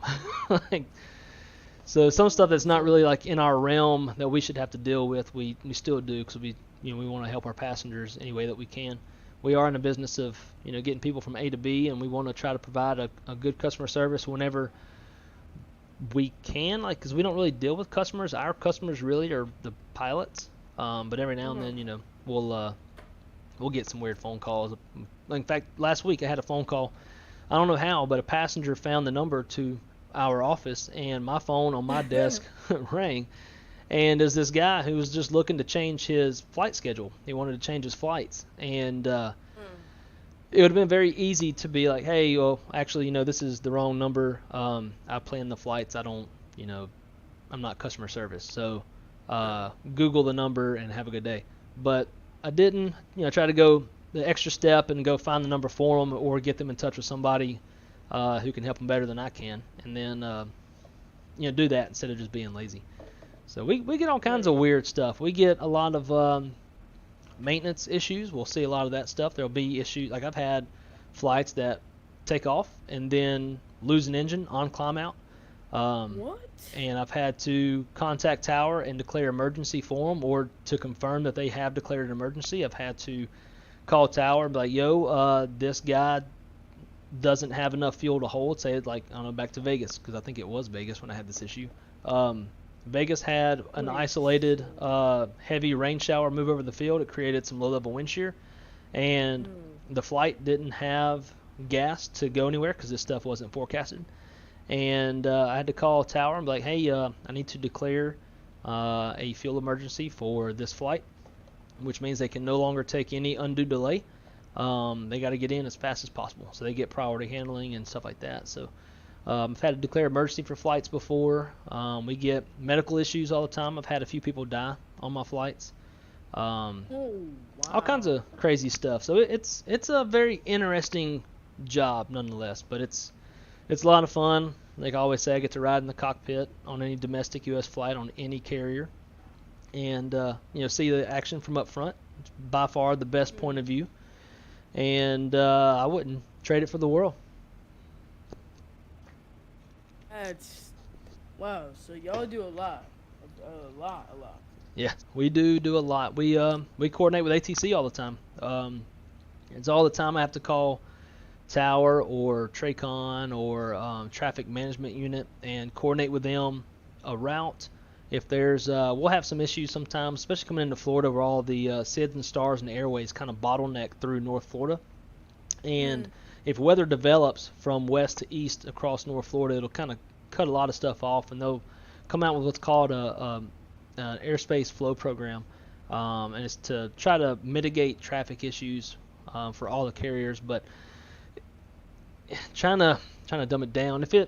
If my route's going through there, it might cause, say, like a 2 or 3 hour delay. But if I can route that flight, like say way out over the Gulf or the Atlantic, and get around that airspace flow program, then that might save my flight a delay, even though they might take a little bit of a delay en route just because it's a longer route, but ultimately they're not sitting on the ground for 3 hours. So I'll call traffic management unit, or we even have ATC coordinators. So we got guys that's their job is to liaise between us and air traffic control, and they'll submit like a request for what's called a route out, where we stay around that airspace flow program, stuff like that. So we between us, ATC, and the pilots, we're kind of that triangle of safety, and we all work together along with the guys, all the guys in the operational control center to get the mission complete. If that answers your question. That was a very long, drawn-out answer. Well, it was helpful, and after hearing all of that, now I understand y'all job might be a little harder than a ground crew, if I be honest with you. Yeah, it can be, and that's where I started. I mean, whenever I started in aviation back in 2010, working the ramp in Monroe, Louisiana for $8 an hour, and now I'm telling pilots what to do and making pretty good money. And I'm only like on the 5th year of a 15-year pay scale, so even more to be made. Wow. Hey, that's pretty good. I ain't gonna lie, that's pretty good. Wow. Yeah. So if you ever want to work in aviation, but for a lot of people, it comes down to not having the money to fly, because it's incredibly expensive to to become a pilot. And if that's ever an issue for you or anybody that you know who's interested in aviation, tell them to look up flight dispatch. It's a 5-week school. The first 2 weeks are pretty hard, because we take the same test that pilots take to become what's called or to get their ATP, their airline transport pilot certification. They fly 1,500 hours to get that certification, whereas we spend 2 weeks of our nose in the book. So it's very rigorous as far as it's a lot of studying, and for actually to probably put it better for you, when you're in like high school or junior high, you got, like, say you'll go through one textbook the whole year, right? For us, we'll go through basically the equivalent of 2 of those textbooks in 2 weeks. A lot of information, learning a lot of stuff, but the funny part is it's actually a lot of information that you will never use again, because it's all the manual way of doing stuff. Aircraft performance, center of gravity, policy, regulations, just a bunch of stuff that you'll never ever use again. So it's one of those kind of things you have to learn it just long enough to take the test, pass the test, move on to the next phase, which is flight planning. It's super easy. And you're done with it. And then you go, once you're done with your flight planning, or once you take the test, you pass the test, it's a random 75 questions pulled from 1,500 questions. And then, what's after that? You do your flight planning stuff, which is like what SIDS and STARS are, what airways are, the difference between like a low altitude airway, high altitude airway, GPS airways, stuff like that. You'll learn some aircraft performance. At my dispatch school, we use a 737-800 as our default aircraft. So we learned some systems. We learned about pneumatic systems and hydraulic systems, and a little bit of that stuff. It's not super in depth, but more than what probably most simmers know about. Then you take a written test for the FAA. Then you take an oral FAA exam with an FAA examiner. You pass. You get your license. It's been a short 5 weeks, and then you go start putting out your resume to different airlines, to usually regionals, because regionals are the guys that are going to be hiring people with no experience. You go put in a little bit of time at a regional. For me, it was 2 years. I got friends who did a little bit less, and I got friends that did more. I have friends that they went to Embry-Riddle for 4 years to get dispatch license, to get a meteorology degree. They spent hundreds of thousands of dollars on a degree. I came out of the military, so they paid for my dispatch license. So I paid zero. They paid hundreds of thousands, and we're sitting side by side making the same amount of money. You don't always need college. But anyways, yeah, you do 5 weeks, get your license, go do a couple years at a regional, and then you start putting your resume in at the majors and try to get on. And right now it's a crazy time. every regional, I mean not every regional, regionals included, but every major is hiring like crazy. So I've got a lot of coworkers that have left my company to go to other companies for different reasons. But yeah, dispatch is absolutely the hidden gem of aviation careers by far. Especially if you don't have the money to be to become a pilot or go to a college. College ain't for everybody, stuff like that. Well, I'll take that information for when I grow up, because right now I'm thinking of going to flight school. I already have it planned ahead. I want to be a pilot. That's what I want to do. So. Yep, and that was the same for me. That's what I wanted to be as well. I got out of the Air Force and I went to Veteran Affairs, and they were going to pay for my aviation degree all the way through. They were going to send me to Louisiana Tech, get an aviation degree. That was going to be a little over $100,000. They also paid for any expenses in like making resumes and sending resumes to companies, stuff like that. And then once I had a job, say if I became a pilot, then I became an airline pilot, any costs associated with that, like headset or uniforms or flight bags or whatever, they would pay for that as well. But the problem for me was when we were getting ready to pull the trigger on going to school, the government changed the regulations on basically becoming an airline pilot. Used to, back in the day, airlines would hire pilots with whatever amount of flight time that airline wanted. So say I graduated Louisiana Tech and I had 325 hours of total time. I'd probably have like 300 hours of single engine and then 25 hours of multi-engine. That would typically suffice for most regional carriers, and then I would go straight to the right seat of a CRJ 200 or Embraer 145, maybe an Embraer 175 some places, and start my career. Problem was, the government, after a crash back in 2006, they changed the laws or the regulations, and now instead of it being airline mandated, it is now government mandated. So now instead of 325 to 350 flight hours, now you need 1,500, which is a lot. It's pretty much overkill. Some universities are approved for 1,000, so if you get your degree and your flight time from XYZ university, you don't need 15, you might need 1,000 hours. Nonetheless, it's still a lot of time. But once the government came out with that, the VA was like, yeah, we're not doing that. We wanted you in the right seat of an airliner as soon as you graduate college. That's not going to happen, so we're not doing that anymore. So the next best thing was dispatch. I did always want to fly. It just didn't work out for me, and it almost seems like it's not meant to be, because I had a buddy of mine that was a captain at my first airline. He was a CFI. He saw how much I love aviation. He saw how much I was crazy about flight sim, all that kind of stuff. So he wanted to basically split the costs of at least my PPL, where he would be my instructor, and we would just go halves on the costs. And when he kind of pitched that to me, I was like, hell yeah, man, let's do it. I really want to fly. And then he got a job at American Airlines, and he left, so that fell through. And one of my best friends, he got all of his ratings down here in Florida. He worked at an FBO to pump gas on airplanes, but his FBO they owned a I think it was a Piper Aero 3.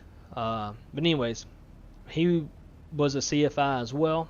So he was like, dude, just pay for gas. I'll be your instructor, and we'll at least get you your PPL. I was like, hell yeah, let's do it. And then COVID hit, and he ended up moving back to Memphis because he couldn't get a flight instructor job, and it never happened. So I don't know. I guess God just doesn't want me to be a pilot, but it's probably for good reason. I'm sure if I did become one, maybe I'd crash or something. So it's probably best that I don't try to push his whatever's meant to be for me, I guess. Boy, I have a quick question. Thank you for your service. And another thing. Thanks, buddy. Is the Air Force really... Is it as bad as you think it is? Like, fighter jets always, fighting, get blown up, eject. stuff like that. Cause I really want to go into the Air Force after I come out of high school or college, all that, but I'm not sure. No, you should. I mean, the only thing that I would caution about joining the military these days is seems like there's a bit of corruption in the very, very high-ranking officers of the military of all branches. Other than that, as far as like actual combat stuff like that, I mean, you'd be fine. I don't know when the last time the U.S. even had an airplane shot down. Exactly. Yeah, you would be fine. And that was actually my plan too. I joined and I went enlisted so that I could eventually pay for college using my post 9/11 GI Bill, and then go commission and fly in the Air Force, because obviously they pay you to learn how to fly versus me paying someone else to learn how to fly. If that's a dream that you want to accomplish, absolutely go for it. You do have to go get a bachelor's degree. It doesn't matter what it's in. As long as you have a 4-year bachelor's degree, you can become an officer in the United States Air Force or any branch and go fly airplanes. So absolutely, man, go for it. Should definitely do it. Well, I would totally look into doing that once I grow up. Definitely. Yeah. Wow. It is, like I said, you'd rather somebody pay you to learn how to fly airplanes instead of you pay them. Exactly. Wait, hold on. I'm going to step away to get some. 1 second. All right, bud. Sounds good. I'm going to catch up here in the chat. AvGeek's back. Awesome, buddy. Glad to see you back on board. We're about a little over halfway through this leg. I see that looks Alright, like you I'm guys will have the easy approach landing 2-9 right at the moment. So, yeah, hey, Billy, initially I did plan 2-9 right. The winds are favoring that. From what I can remember, I've never shot an RNAV approach in the 7-3. So as of right now, we're planning to land runway, 11 left. But that will be with a tailwind that is almost at our max tailwind component. So if the winds get any stronger, what are they reporting now? We might be able to do it. Winds at 320 at 8. Earlier it was 310 at 10. So as of right now, I think we're okay. But when we're on final, if we have a tailwind that's stronger than 10 knots at minimums, we're going to have to go around and reset up for runway 29. That's the plan as of now. Let's see. Anyone here on Microsoft Flight Sim today? Live weather seems to be older than 24 hours. I wouldn't doubt that. Does the airline put you through that training, or is it prerequisite? Exactly which training, because I've been rambling about all kinds of training stuff for the past few minutes. But hey, Billy, which training exactly are you talking about? Let's see, Aviation Geek. Would a regional airline pay for school for flight dispatch? Yeah. In fact, that's what Jay has been looking into. Republic Airways apparently has an apprenticeship for dispatch. I'm sure there's some sort of contract you have to sign that you'll, once you get your license, you'll have to work for them for a certain amount of time.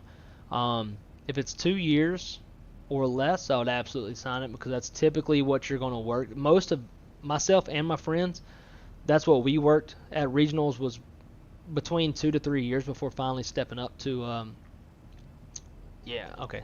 before finally stepping up to a major.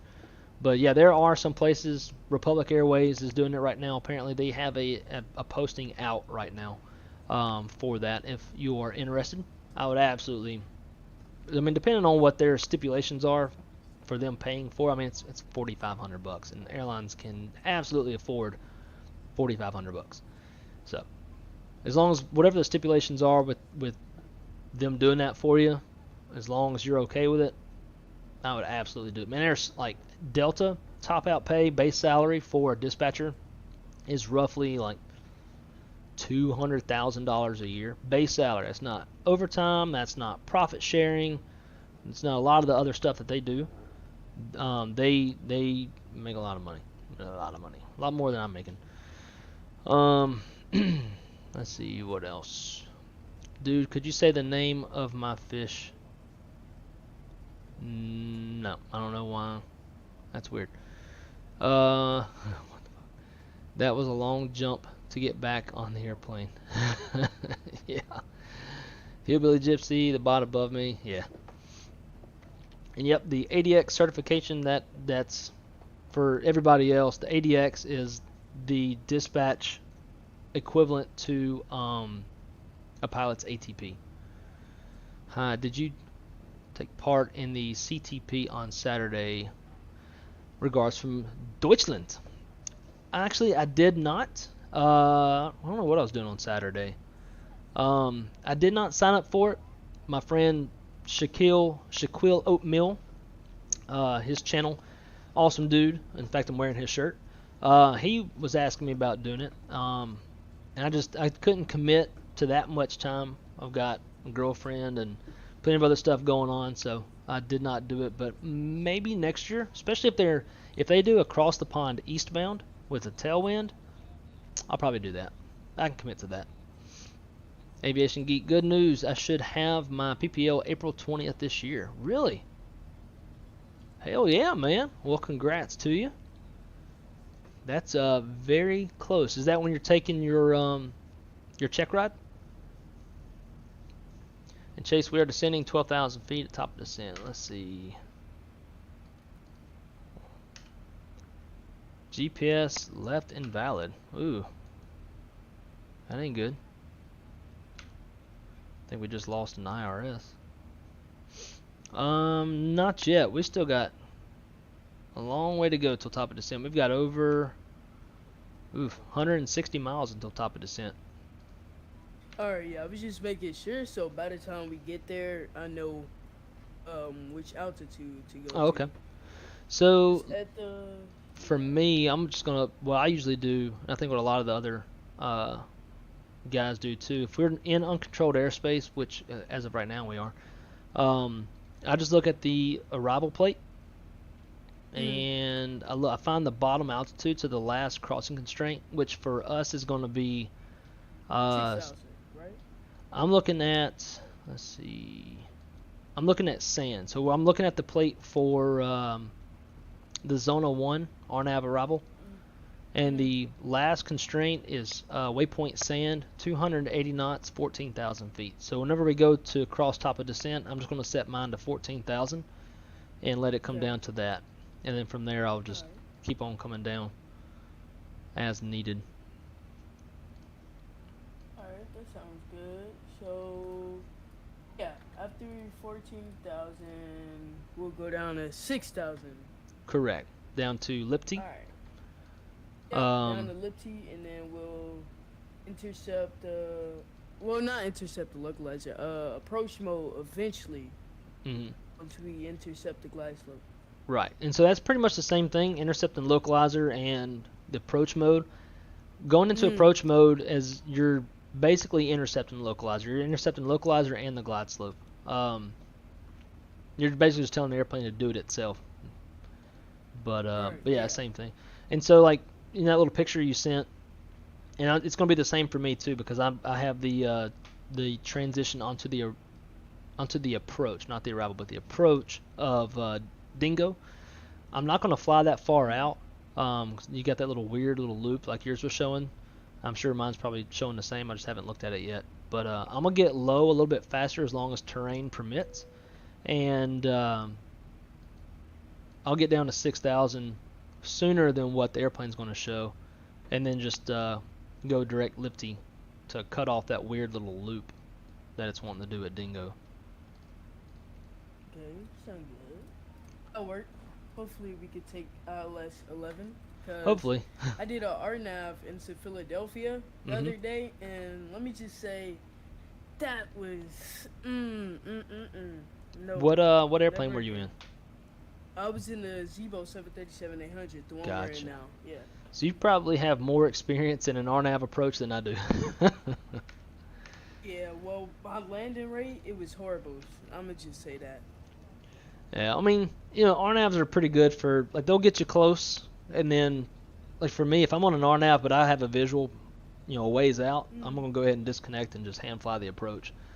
So I trust myself more than I do the autopilot with a RNAV, because I just don't know a whole lot of what I'm doing on RNAV.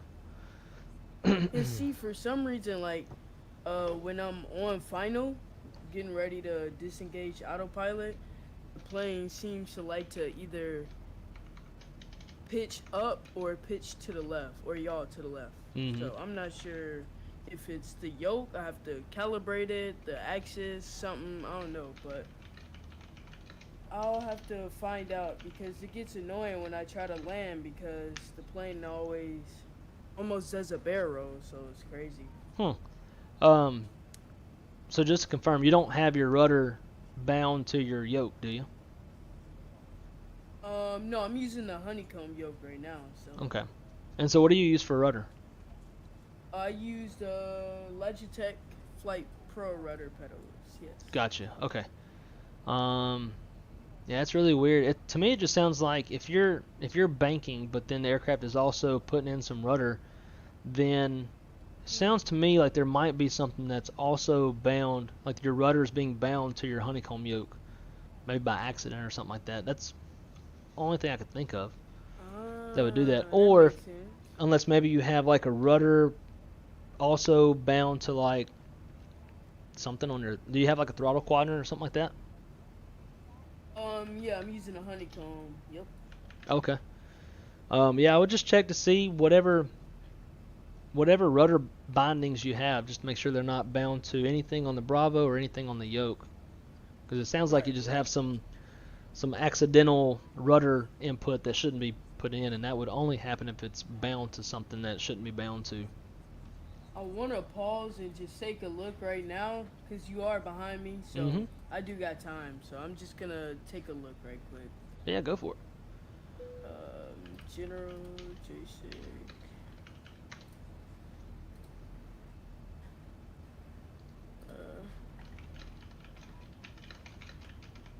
So both pedals yaw, but I don't move it though, so try to alpha flight control, roll. Yeah, see, everything seems fine. I'm not sure why it does that. Yeah, I'm not sure either. I just have to do a C. It might be because I was doing that RNAV and I suck at it, so we'll see how it is with ILS. It should be easier since the plane will glide itself down. Yeah, but it's once you disconnect the autopilot and you go to hand fly, that's where your issues are going to pop up. Yeah, exactly. So we have I have approximately maybe 90 nautical miles until I start descent. And I think you might have like 100. I'm not sure. I got a little ways to go. I'm just now crossing El Paso. Let's see. So yeah. Where is...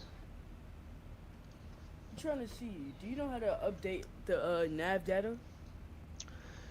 Yeah. You have to download the Navigraph Manager. Which, do you have that already? What, the SimConnect thingy, or? No, it's a nav data download manager to download your nav data. I'll see if I can put a link in the Discord. Okay, so Navigraph nav data, right? Yeah. Okay, so let me find out how to download it right quick. Cause there's two of them. There's one for Microsoft Flight Sim 2020, and then there's one that's for all the older stuff. Let's see, nav data. Okay, it's called the FMS Data Manager. Oh yeah, here it is. Yeah, so you want to download that. For Windows. And once you get it downloaded, there's going to be a few little things you have to do, but it's not very hard. Alright. My aircraft's telling me I've got a left IRS and up, which is not the greatest. I don't know if the Airbus is like, I mean if the Boeing is like the Airbus, but if the Airbus, if you lose an IRU or an ADIR, you still have your IRUs, which are gyroscopes, and they still work for up to 6.2 hours after. I don't know if Boeing has built the same see, failures.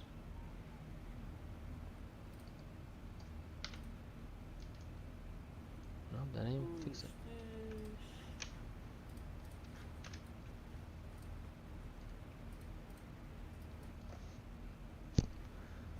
Aviation Geek, man, that is awesome.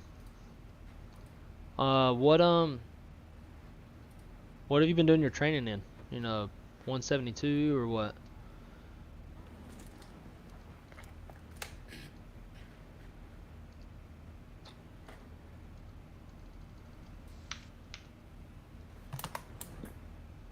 I wonder if I'm just doing something wrong, because I hit the button in the Avi tab or in the EFB that says fix all failures and it's still not fixed, so maybe I'm doing something wrong.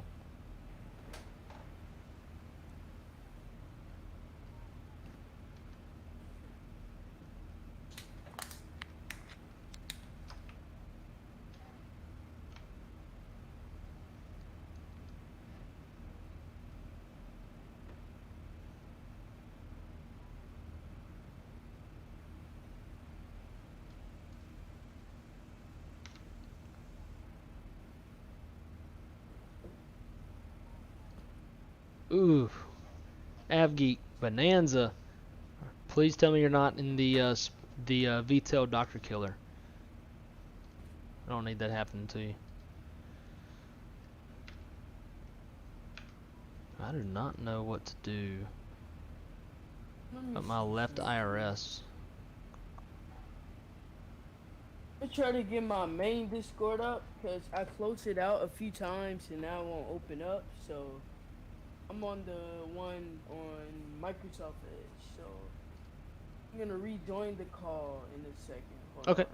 sounds good. Task manager, Discord.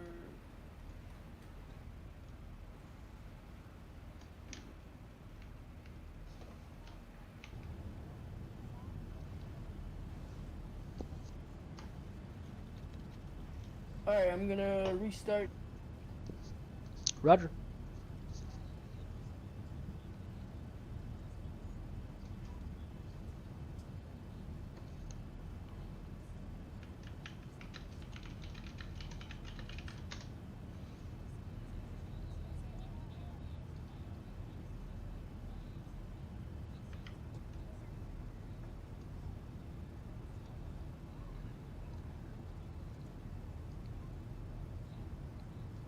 You can definitely tell the difference between the ortho and the non-ortho.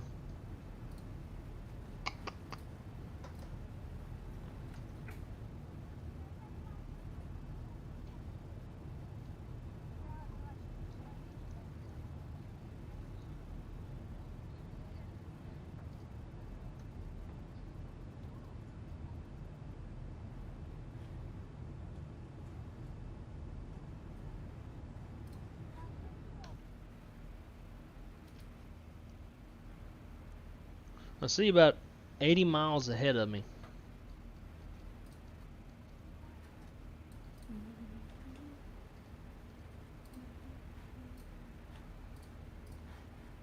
Oh wait, let me finish.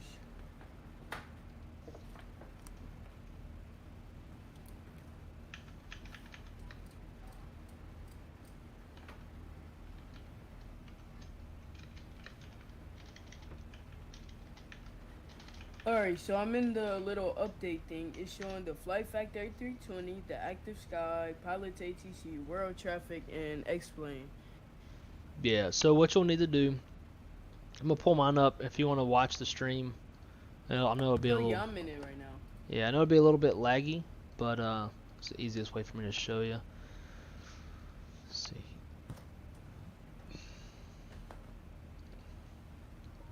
Alright, so once you start, you'll want to come up to the top right and go to add-on manager or add-on mappings. Obviously it should already find your X-Plane, but the big one that you really want to find is going to be the X-Plane GNS 430 folder. So wait, where do you... Oh wait, I'm watching stream. Okay, I'll look. Yeah. Let's see. So it's going to be in the top right at add-on mappings. Alright, yeah, add-on mappings. So once you go there, you want to go to your X-Plane main folder. and let me know when you get to Okay, that. let me go to my explain main folder. 1 second. Yeah, because you'll click that Alright, I'm in the main little. folder. When you went to it, did you? And I should have covered this first, but did you click that little folder to the right? Actually, you know what? Sorry. Go ahead and cancel out whatever you got and go back to the manager. I missed I'm at the Navigraph FMS status. Yeah, I missed a big step. So first, in the add-on mappings, click Add in the top right. Alright. And it'll obviously make like a little blank box or something like that. On the far right of that box, you want to click the little folder icon.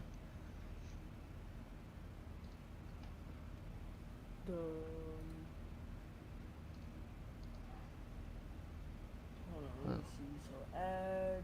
Oh, actually, I'm sorry. I should have been doing it myself just so I can see that it. little drop down arrow? Yeah. Okay.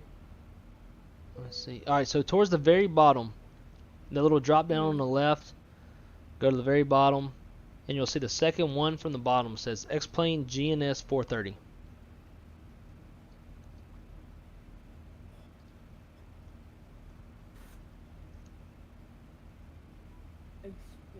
Okay, there it goes. I found it. Yeah, so click that. And then it has a bunch of aircrafts with it. Yeah, so you'll click that, and then we still got to tell it where to go.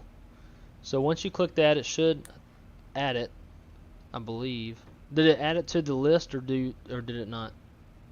No, it didn't add to the Okay. list yet. So after you have it clicked, then there's the little box on the right that says Install Into. So hit that drop down. And press Explain 11 folder. Yeah, so you'll want to go, that's to start. You want to go to your X-Plane 11 folder. And then from there, go to Custom Data. And let me know when you found custom data. Okay. And then next, in Custom Data, click on, you want to select the GNS 430 folder. Wait, Custom Data. Hold on, I think I need to... Okay, it shows that it's in there. I probably got to reset it. Hold on. Let me go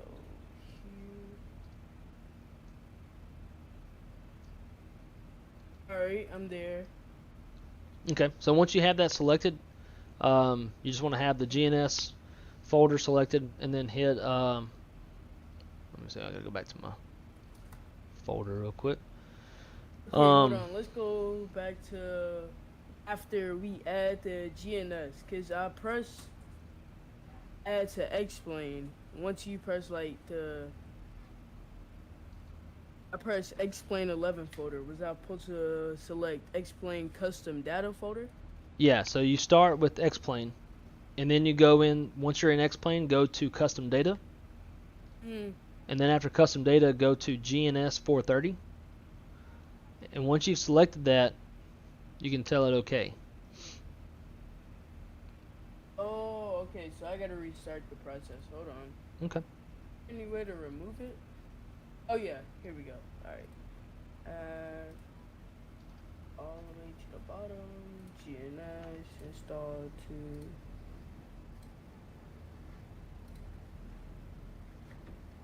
select folder. Alright, I added it into the custom data folder. But it doesn't show up in there for some reason though. Alright, so let me follow along with you. Okay. So again, we hit the little drop down. You went to the X-Plane GNS 430 and shows all those airplanes. After that, hold on. Top of this sent. 1 second.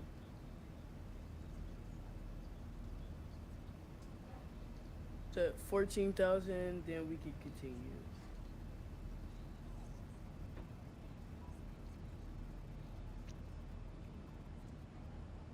tell you what, let's save this until after the stream, and then we'll jump on. I'll stream on Discord.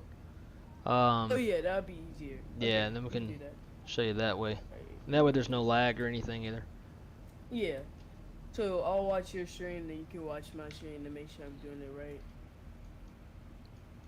Sounds like a plan.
So Aviation Geek, check your Discord. I just sent you a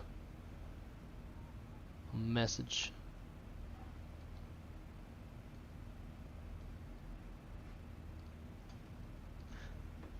And so Chase, you're already at top of descent? Yep, I'm going down to 14,000 right now. Damn. Wish I was flying that fast.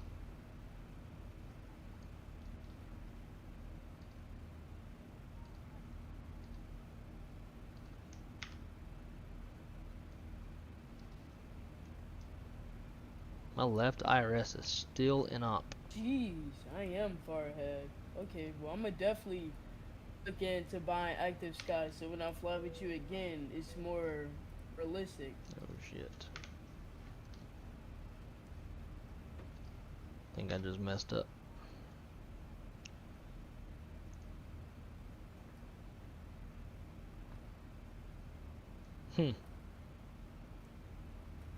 So my left IRS inertial reference system went in op.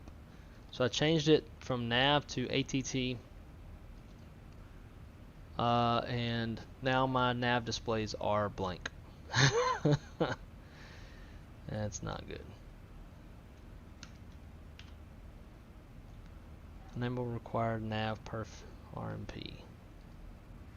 Enter IRS heading. Uh-oh. Help, I'm in trouble.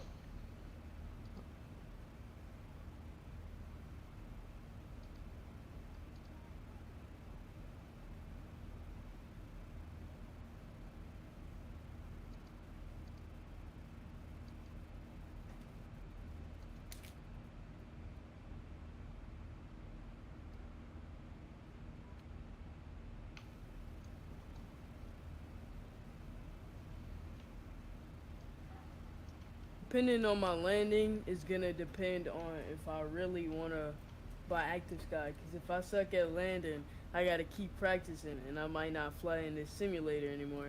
It depends though. Oh god. I think I just lost all of my nav. Track.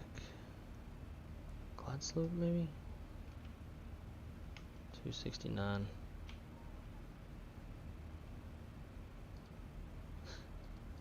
Yep, I think I just lost.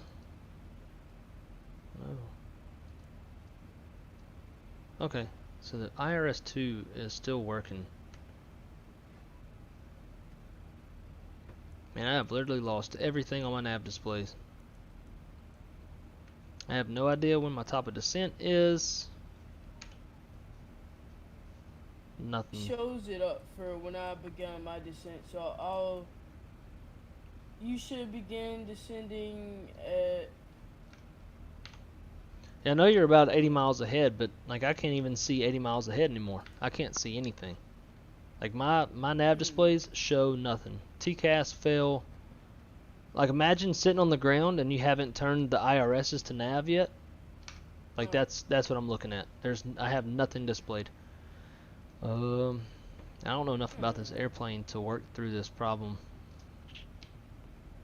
Will you begin your descent at the border? Here, let me send a picture. So just in case it doesn't come up by then.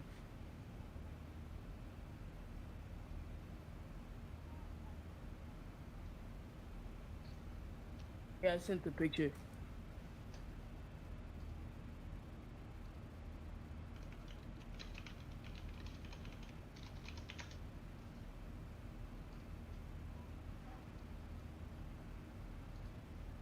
Okay, I see. The border of, yeah, New Mexico and Arizona. Okay. Well, I guess I'm gonna be relying on Valanza for this one. Hopefully Valanza comes in clutch. Yep. Yeah.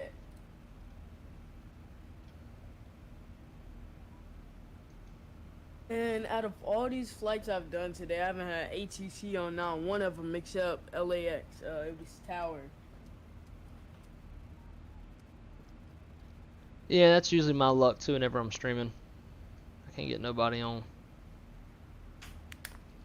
Like today, barely any controllers were on. Like Atlanta Center's on, Memphis Center, Miami Center, Kansas City Center, and Indiana Center. Boston, then that's it. None of the ones that we need. Right, none. I'm waiting for my 737 flap modification to come, so it'll be pretty cool once I get it. Just add it on. That for the Bravo? Yep, for the Bravo. Heck yeah. So far, for my Bravo, I'm rocking the same thing you are. Did you get the little knobs for the throttle levers? Yup, sure did. It took Man, those me are awesome, forever ain't they? to screw them in, though. Yeah, it's hard to get that little screw in right where you need it to be. It is, but I finally figured out all I had to do is put my finger in there, hit the end of the screw, and just push it down in there. Mm-hmm.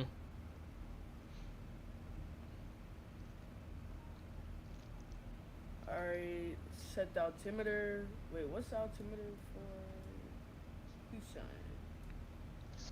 The altimeter is 2984. 2984, okay. 2984, okay.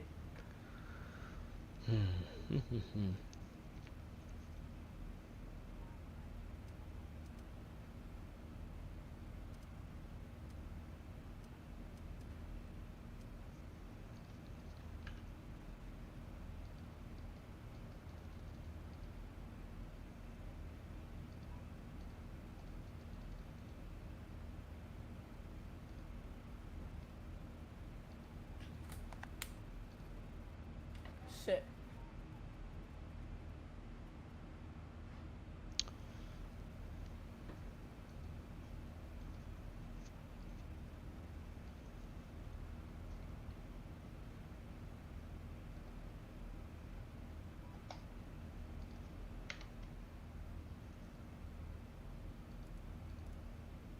I find that crazy.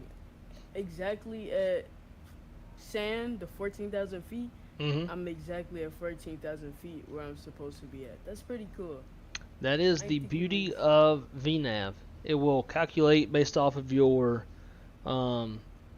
plane's weight and atmospheric conditions. It'll figure out just how much it needs to descend to cross that fix where it's supposed to cross it at.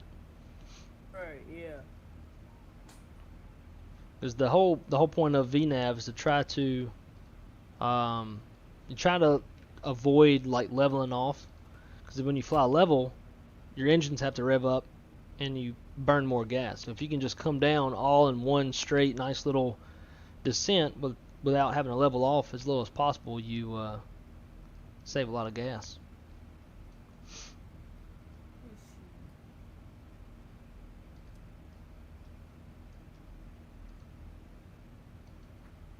Okay, now that we're closer over here, I can see the how the flight plan is now. At first it looked very goofy, now it looks better. Okay. So do you think we might direct to a waypoint or follow that weird circle thing? I would go. Let me pull my charts back up.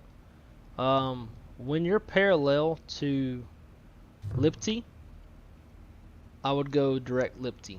But you want to make sure you get down to 6,000 feet first before you go direct Lipty, otherwise you might be too high.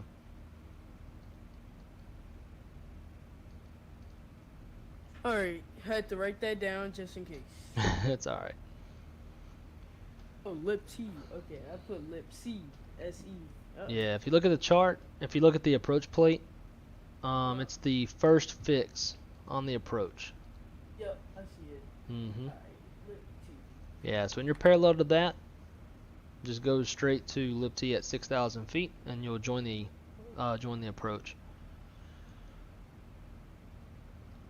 Okay, for some weird reason, my plane is following a heading. I am not sure why. Let me go ahead and execute to the nearest waypoint. Alright, there we go. Okay, what? Oh, LNAV isn't on. That's why. I'm not sure how that turned off.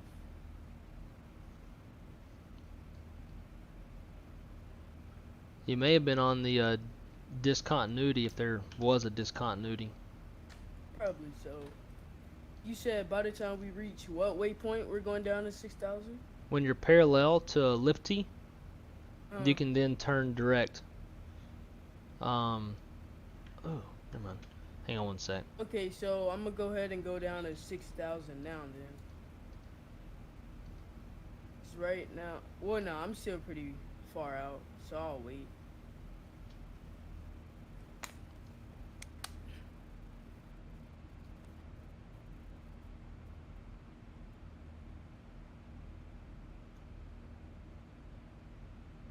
Actually, no. D is pretty close. So I'm gonna go ahead and go down to 6,000 now.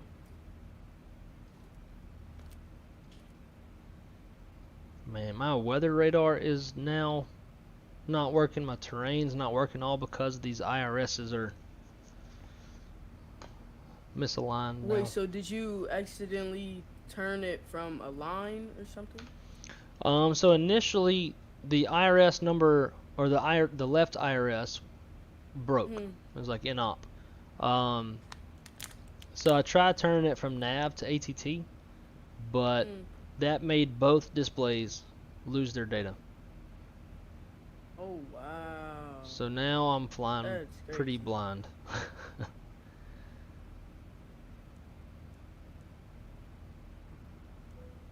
And I don't think you cannot align when you're airborne. IRS By motion. the way, those INTV next to the speed and the altitude, are those like to engage it? Hang on one sec. My plane's telling me to do something. I think it's still tracking the LNAV, VNAV. It's just not displaying it. Because it just told me to reset my MCP altitude. So it might still be okay. Yep, it is. Alright, so it still has... Sweet. Okay, so I can still navigate to the airport and then shoot... shoot a visual. So I'm probably You're going to... descending perfectly. Nice. Yeah, it's starting to come down now. I'm going to switch over to... now we'll do ILS, just since I can't see anything. Anyways, okay, so what were you saying? Oh, I was saying, so you see XCR IAS Mach? Well, actually, no, this is easier. Look under VNAV. It says SPDINTV. Does that, like, engage the speed that you want, or? No, that's just speed invert. So if you were flying, say if it was showing you Mach, so if it was like Mach 0.8, you can click that button, do speed invert, and it will then show you in knots. So it'd be like, instead of, you would switch it from Mach 0.8 to like Mach, 340. I mean, 340 knots, something like that. So it's just it's just to revert or invert the way it's showing you the speed. Because once you get above 250 knots, it's going to change it over to Mach.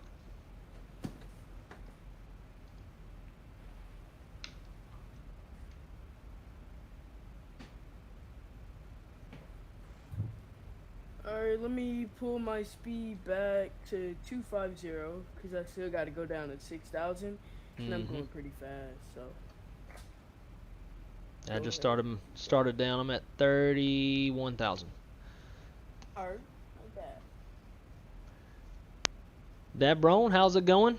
Welcome to the stream, my friend. You have joined us at a very interesting time. I have lost all of my nav display.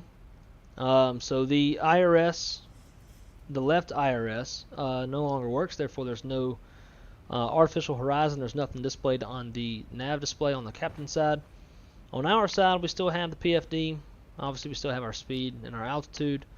We don't have anything displayed on the ND. We can't get weather, terrain, airports, waypoints, nothing. But the aircraft does still know where we're at, and it is flying the VNAV glide path. Thank God. Otherwise, we'd be struggling even worse right now. But welcome to the stream, my friend.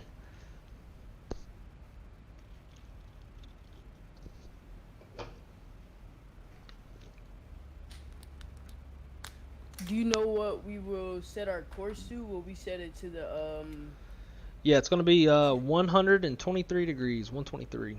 123? Okay, yeah, I see it. So if you go to if you look at the FMS and you hit init ref, you see on the alright, init ref.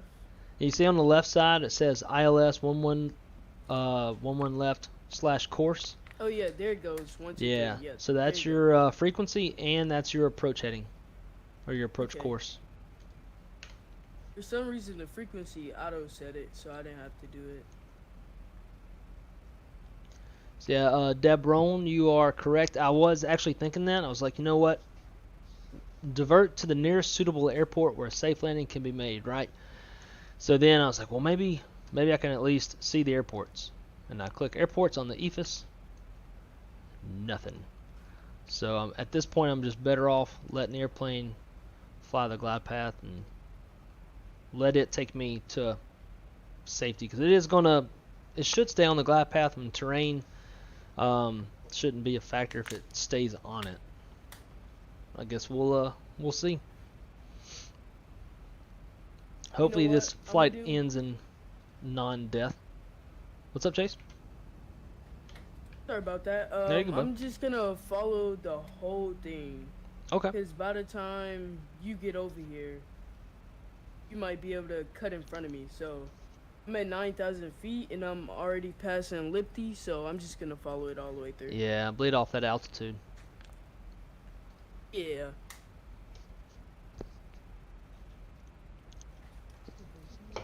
Let's see. Prague.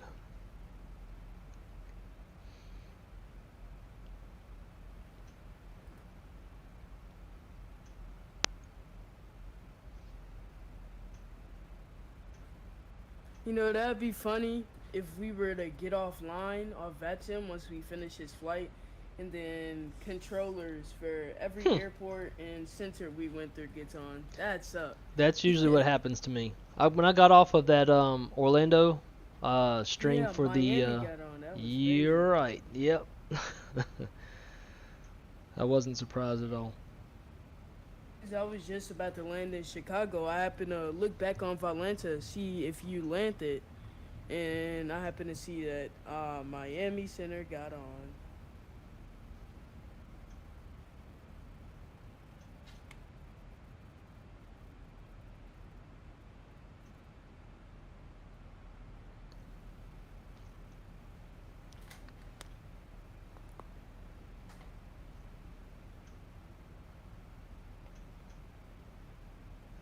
Oh, and I think it drew that big ring because the transition that we set is Dingo. Yeah. And Dingo is in that huge ring, so. Yeah. I think it's trying to capture Dingo and then turn back around and get that next fix. Yeah. What was that next fix called? Takub? Takub? Something like that. Yeah. Yeah, that made it wonky. I can't fix mine now because don't know what I'm Is flying. your nav still down? Oh yeah, it's going to be down for the remainder of the flight because you can't realign your IRSs while you're airborne. Oh wow! So you say you're gonna have to rely on the charts in Valenta? I mean, so far it's still the right IR still knows where I'm at. So it's able to calculate a glide path, but that's about it. Like I can't see where I'm at, but the plane knows where I'm at. So I'm probably going to fly the whole thing too. Because if I wanted to go direct to a fix, I might be able to go direct to a fix, but I wouldn't be able to see it. So if I'm like parallel, say if I wanted to go do what I was telling you to do, to go parallel to Lipty and then make my left turn to final, I wouldn't be able to do it because I can't see when I'm parallel. Right, see, exactly. Yeah. 24. Well, I'm about to fly that huge circle around. Yeah, see you on Valenta. What do you have on your clock? Right now I have 2 hours and 10 minutes. Give me 1 sec. Just cross through transition 2984.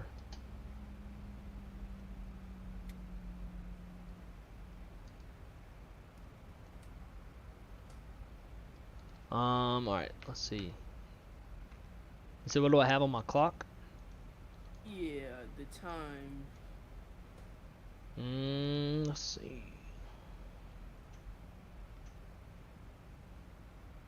I believe I started mine before takeoff instead of at pushback.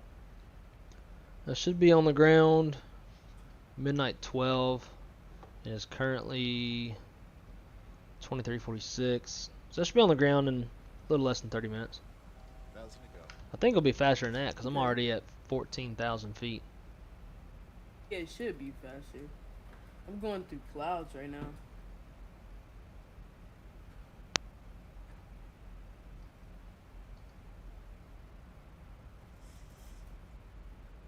By the way, what's that little green circle that's showing up on the flight plan thing? I'm not sure if that means activate some type of approach mode. I don't know. I'd have to see it. Send me a screenshot of it if you can. If you got enough time. Screenshot. Alright, there we go. We have begun our final descent into Arizona. Flight attendants will be passing through the cabin to collect any trash one final time. Please ensure tray tables are stowed and seats are in the full And that's upright actually not the only position. one. For any carry-on items, There's either in the another chest one pocket or under the once seat. we're aligned with the runway All on the Wi-Fi related approach. tasks and stow any larger electronic Not sure. I honestly wouldn't worry about it too much. I'm sure it means something, but I'm not 100% sure what it means. Yeah, I don't know. Cause if it's like it might be a decel. It might be. Probably, It's yeah. probably where it's calculating for you to deaccelerate for the approach. Oh yeah. Cause right now I'm going 260, so probably is.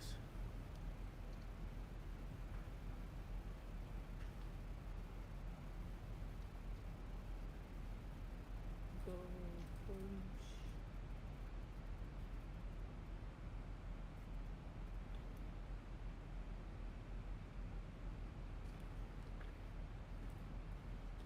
I have to decrease my speed to 145 eventually.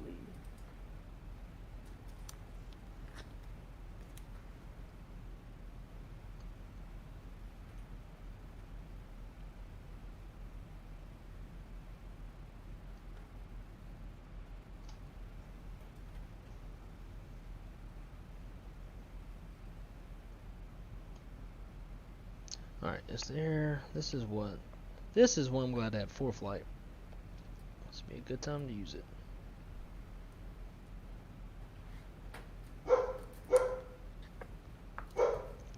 Sounds like my girlfriend's home.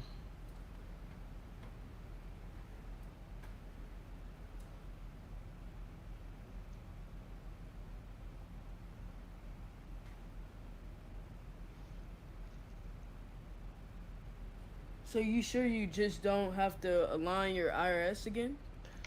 You can't do it while you're airborne. So basically, like aligning your IRSs is, for lack of better words, syncing up the airplane with GPS satellites, and you can only do that when the airplane is stationary. It has to be still, so that the GPS satellites can like triangulate your position. If you're moving, it can't do it. But again, I don't know about the 737, but the Airbus has what's called IRUs, and it's they're basically gyroscopes. So if the airplane loses GPS, it can still navigate off of the gyroscopes for up to 6.2 hours. But I only know that because I dispatch Airbuses. I don't know nothing of the sort with the Boeing airplanes.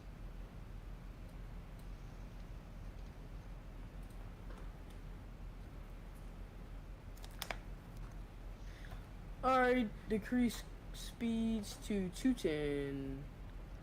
Because we're coming up on Lipsy.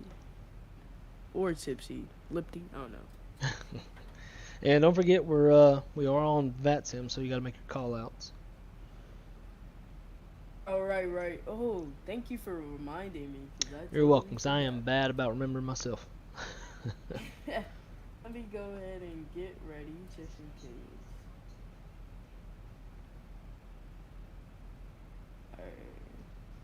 I'm gonna wait till I'm in line with it first.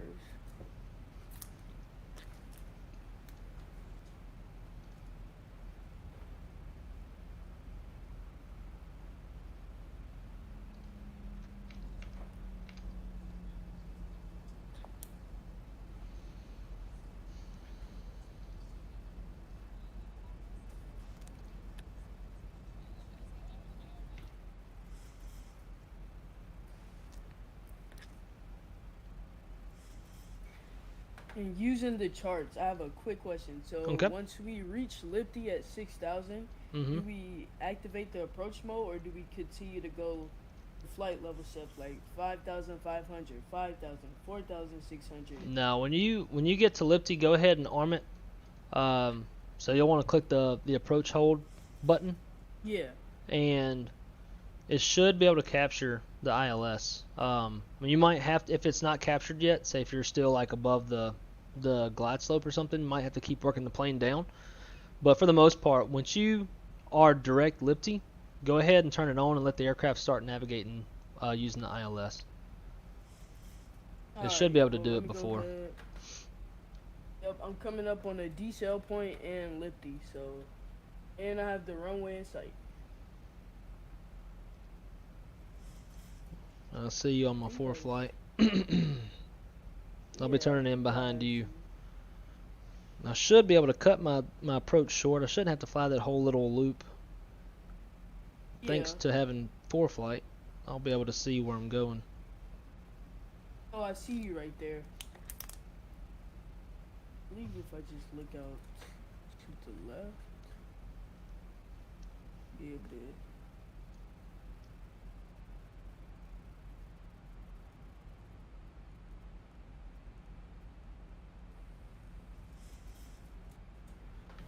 Alright, let's go ahead, decrease your 180 knots. I got a visual on you. Alrighty. Let's go flaps 15 can come out.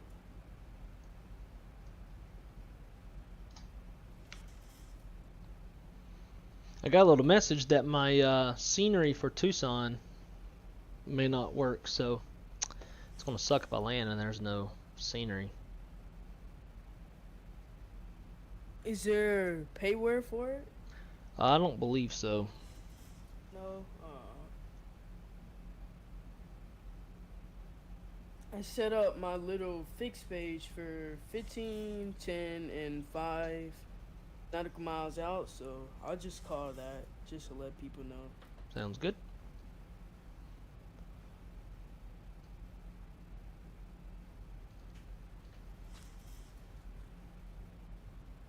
Alright, here comes the first call. Hold on.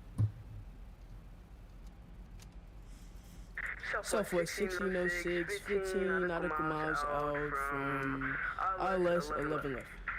Not 11 left. Oh, you're good. That's it. You can say 11 or you can say 11. It doesn't matter. 11, yeah. Alright, let's go ahead, activate the approach mode. Approach mode is activated.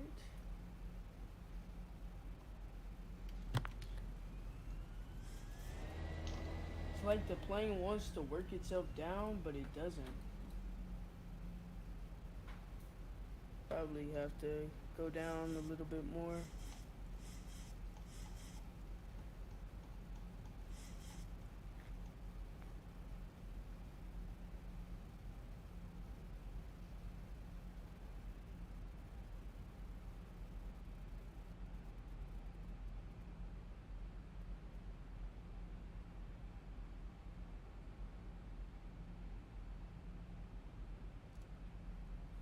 Let's go to 180 on our speed. Go ahead, get flaps 25.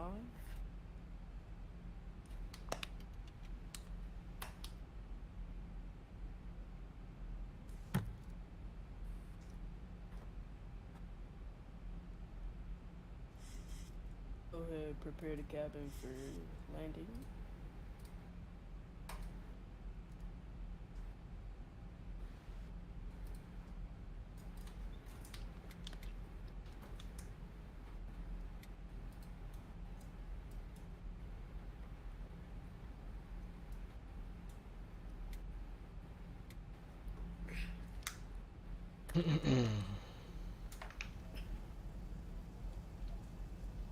Not gonna lie, a little bit nervous about this one, not having any nav displays. I know, right? That. So wait, how did you say that happened again? I don't know. It just said like all of a sudden I got a left IRS was inop, so I changed it to ATT from nav, and it got rid of all the nav data, or all the data on the nav displays. Oh wow. Happy fall. I am doing good. How about yourself, my friend? Welcome to the stream. We are on a stressful approach into Tucson, Arizona, since I have apparently lost half of my nav data and all of the nav data on the displays. So we are somewhat flying blind. Although we do have the help of PREFLIGHT, so I can kind of see where I'm at on the map. So we might be okay. I'm going to go direct to Lipty. Hopefully. Execute. LNAV. Alright, it is turning. That's a good sign. Alright, we've got the approach. Alright, we've got approach mode. We're on the glide slopes. Go ahead, decrease to our landing speed, which is 145. No, 120. Okay, I don't know. So go on your FMS, hit the init ref button, and then on the right, see where it says 40 degrees. Oh, okay. There you go. And you see, yeah. So you want to click that, the button next to 40 degrees, and that'll drop it into the flap/speed box. And that's going to tell your airplane your approach speed. Okay, there we go. Alright, we got two icy reds. Let me go ahead and give it one more call out. Southwest 1606 on final approach for runway 11. Alright, our lights are good. Everything looks good. Okay.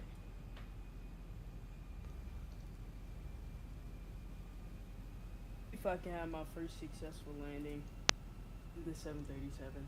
Here we go.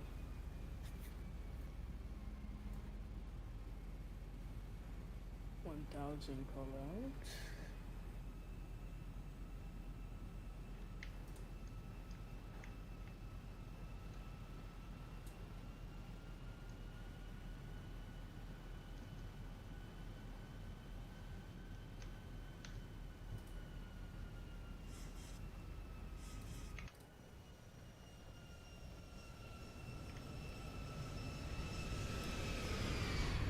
Alright, we're hand flying it. Here we go. Auto throttles off. Fly slow.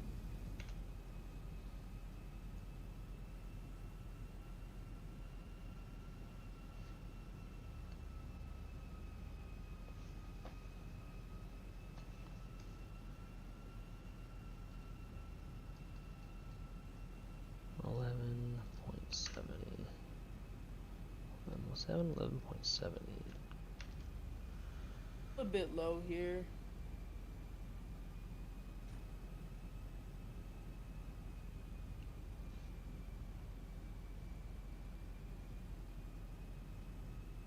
Oh yeah, negative 136.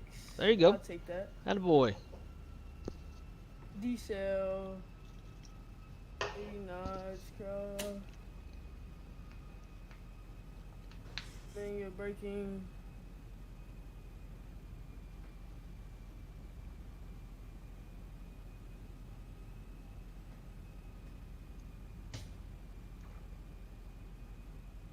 Okay, let me hurry up and get off this runway. Did you land like when you? Oh, I see the runway. There it is. Okay, never mind. Why am I? It won't let me. I'm like frozen. Check your auto brakes. Oh, the worst impossible thing could have happened to me, bro. What? Guess what I forgot to do? Gear down. Landing gear. Oh my god, no. Jay had the same exact issue the other night. When he went to land the 737, he forgot. So, you didn't get a gear horn? Like you, I it did. never. I thought that was like it was yelling glide slope, glide slope. I thought that was that. Here, let me try to just get myself off so you can go ahead and land. Hold on. No, Mace, get down. No. Dog's trying to mess with me. Mace, go lay down. I don't know what you want. I see you on approach there. Let me go ahead and check my altitude to 2615.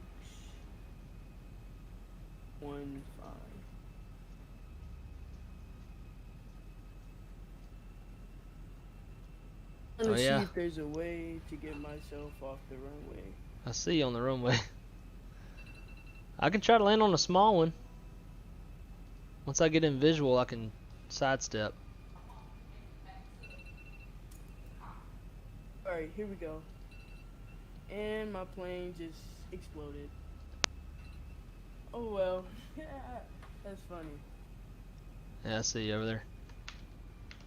Let me go ahead and get myself off the runway for you. Alright, there we go. I'm gonna go ahead and watch your landing. Cool. I'm just waiting to join the glide slope. We're on the localizer. We should join the glide slope here in about the next 250 feet. I'm gonna go ahead and give the call out. Southwest 1606, clear of runway 11 and 0 pieces. Tucson traffic southwest 269, 14 mile final, runway 11 left, Tucson.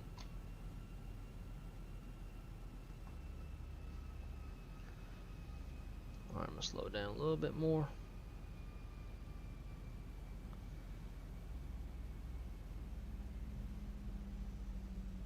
How was your tailwind when you came in? Did you? Well, actually, I guess you're not on live weather, are you?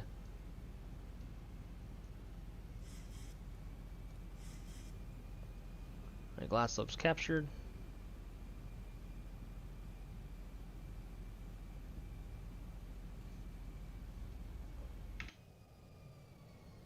I'm gonna go ahead and go throw some in the oven, and by the time you're done streaming, you can help me with the little thing. I'll be right back. I'll try to watch your landing. Sounds good. No worries.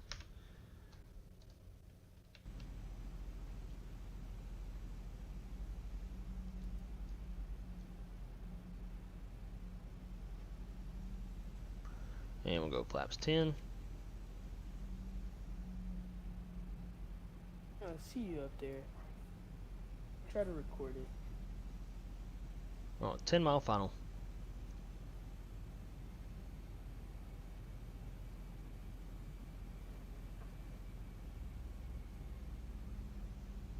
Got an 8 knot, 7 knot tailwind. We're looking pretty good. That winds keep going down, we'll be fine.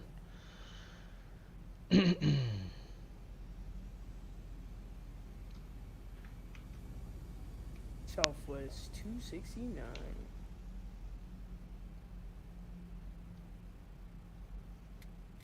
There's 8 miles, we'll get down. Ooh, Flaps 15. Joke right quick.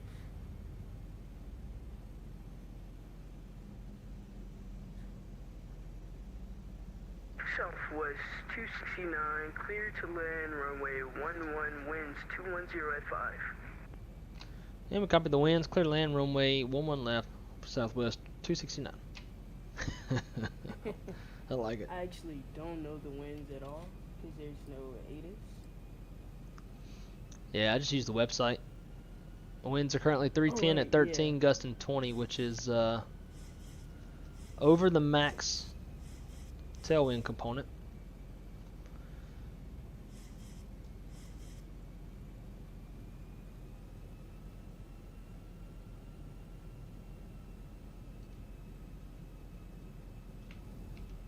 And let me try to find a good spot I can record you at here.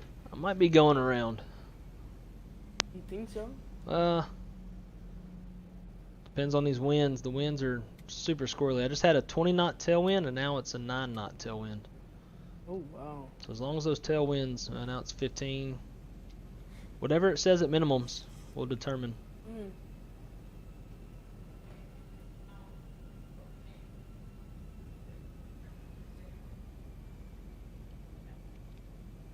Hopefully you won't have to. You should be able to make this. I don't know. I got winds gusting up to 20 something knots. I just throw her down on the runway, but make it smooth as you can. As smooth as you can. Going around. Start the recording. Record. Oh, I can record a go around.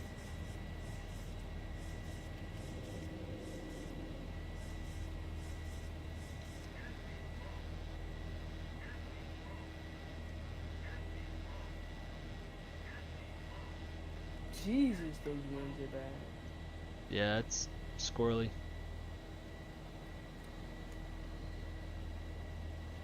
I'm gonna break it and just do a visual.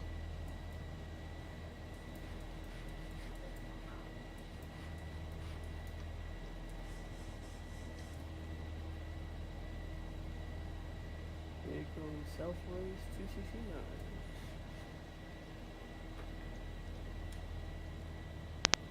Oh, I got another one to do. Southwest 269, maintain 4,000 feet, go around for another ILS 1-1. Yeah, we're I definitely. forgot how they usually say that. I don't know how they say it. But usually I the remember. the plane would tell the tower first they're going around, and then they'll give them instructions and ask for the reason for the go around, and Right, then yeah, they'll I remember coordinate I from there. was- Yeah, see, I was at 3,000 feet, right above the runway before in LAX, because it was clouds on the runway. I couldn't see anything, so I had to go around. I said, United 2846 going around. He's like, United 2846 clear for the go around, maintain wada, contact SoCal departure. Yep, sounds right. They just had me do a bunch of headings to get back on the flight path with other planes because it was busy. Yeah, I mean that's how it always goes. It's kind of like a takeoff, right? Like when you take off from an airport, they hand you over to departure. It's the same thing with a go Right. around. They hand you off to Right, departure, and they coordinate the go around and the other traffic that's coming in, and they get you sequenced in, and then they hand you back off to tower when you're close. Yeah, correct. We'll go ahead and save that.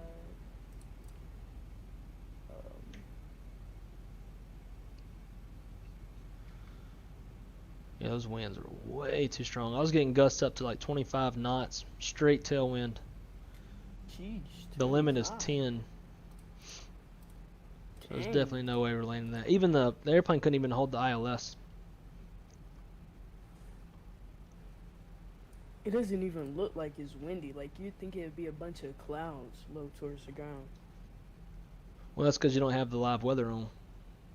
Right, yeah. See, here, while I'm waiting for you to go around, I'm gonna test around with X Enviro.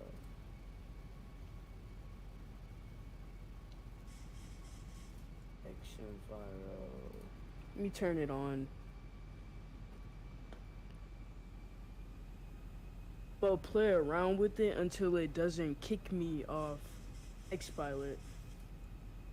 Yeah. When those frames get too low. Yeah, the frames get real low. Yeah, see, it's threatening to disconnect me now. Yeah, you gotta get you some active sky next. It won't be so bad. Yeah, I once had no faith in X-Plane that every single payware add-on I actually bought, I asked for a refund, which was super stupid, but hey, I almost got far with one of them, and a few of them I ain't go far at all.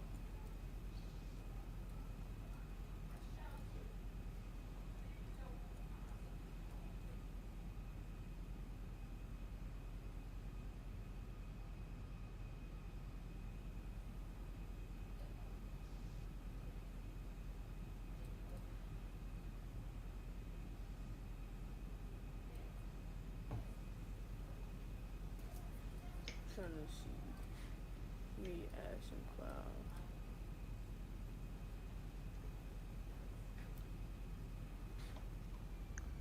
Alright, got a Yeah, visual. because for Active Sky, do you have to add clouds by yourself through the X-Plane thing? No, it does everything automated. Oh wow. You just put in a Xenviro flight used to plan be- and it works. Oh, I just thought about it. This Active Skies live weather, correct? Yep. Okay, and Xenviro is a weather engine, not Yep. live. That makes sense. Well, Xenviro should be able to pull live weather too. That's what a weather engine is mean- it pulls live weather as well as doing weather presets. Oh, that makes sense. So I'm restarting it now to see if I can try to pull live. If not, then looks like I'll be getting Active Sky.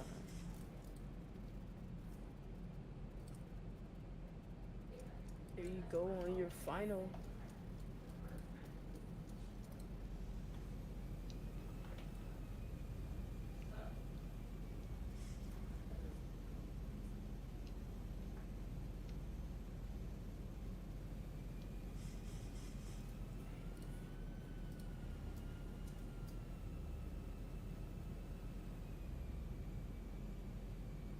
Like weird rain particles falling from the sky.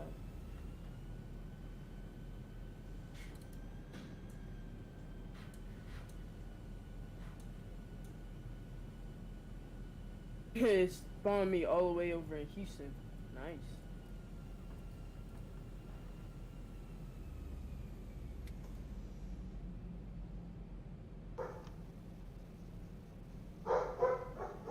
Floater. I'll take it.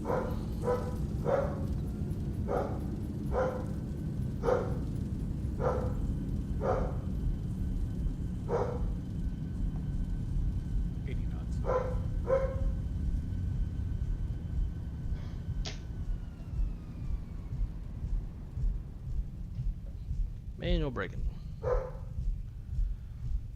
And my girlfriend's home. Sounds like it is anyway. Well, that was a really interesting turn of events. For some reason, I don't know, I got a better landing rate than you, and I slammed the plane into the ground with no gear. That's pretty weird. That it is. I'm gonna come spawn over there in Tucson, whatever it is. And I'm gonna compare your weather right now compared to Xenviro to see if it's really live or not. Mine looks real. I've got see the METAR says 10 miles and clear skies, and that's what I'm seeing.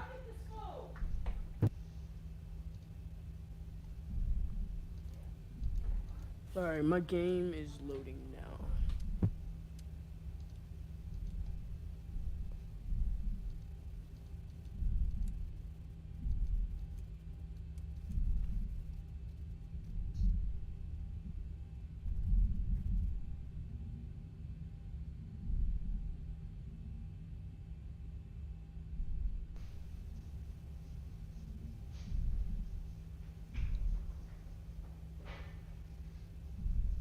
Okay, yeah. And we are. Xenviro is definitely a no for me. Plus, I just suck at putting on the right settings to make it look good, but I copy somebody's settings, so and for some reason it doesn't look too good.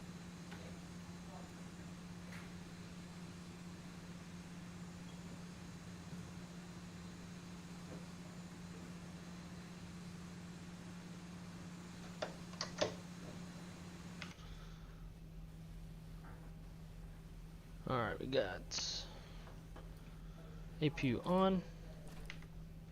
Kill both engines.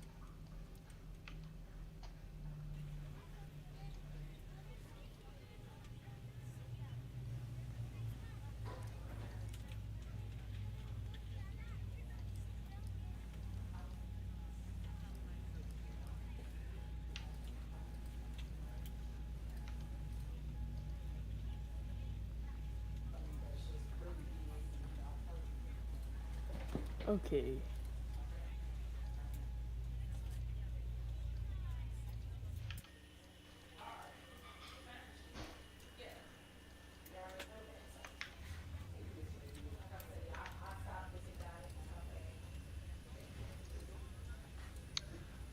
Deborah, I appreciate that. It's very nice of you to say, especially after very interesting turn of events with our IRSs and exceeding the max tailwind component on our first approach.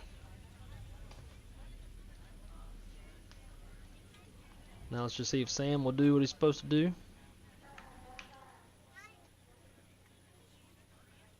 They're going to start deplaning and all that good stuff. Dude, you called it. Albuquerque Center is now online. You're lying. I swear it just came online. That's a good, Ow. fun, flirty time. We would have had it the whole way. Yep, and I could have used their help too. Dang. Wow, that sucks. Yeah, it is what it is. Oh wow. Not a big And deal. of course, later, after that long haul I did, I only had one ATC. Now Chicago Center is on. O'Hare, almost the whole ATC is on. Yeah, it's crazy. Alright, we'll let Sam finish doing their unloading. Oh my god, they said it's going to be 10 minutes to unload cargo. Nope. 10 minutes, damn. Yep, that's done. Not doing that. Alright, so let's see. Did I fly on Delta? Nope. So Valanta said, let's see what it says. Flights.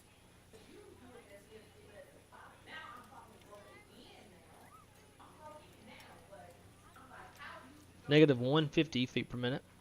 That's fine. I'll take it with the winds and all that stuff. That's fine. Says Yeah. my landing rate was negative 40. And I was late on my arrival time with PAX by negative 2 minutes and 34 seconds. It's because I went Are around. they mad at you? Neutral by 74% is what they're giving me. In the flight, let's see. Unsafe takeoff, soft landing is what they said. I guess they weren't served any drinks or nothing. They were pissed. They wanted drinks. Da-da-da. Said a touchdown at negative 141 feet per minute. That's fine. Add these screenshots right quick. See if I like that.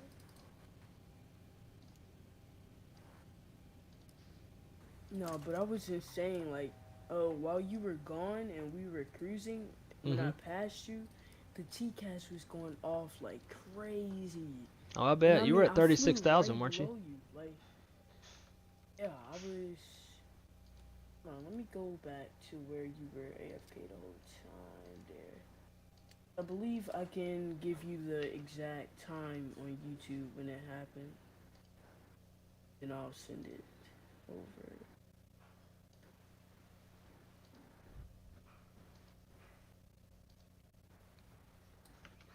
Alright, I'm about to...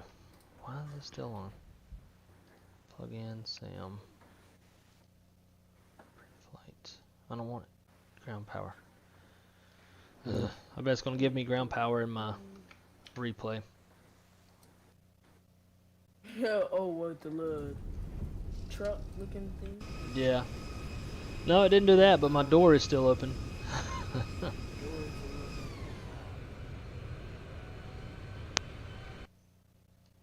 Let's see if I can find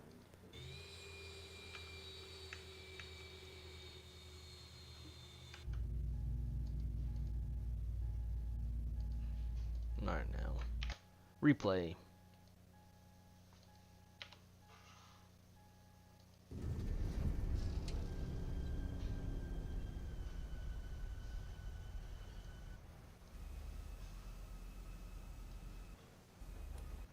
Oh shoot, I forgot we were still connected to the network when I was doing that fake ATC stuff. It'd be funny if there were people on the Unicom frequency and they thought it was on. Yeah. Alright, let's watch this replay. Get some music going.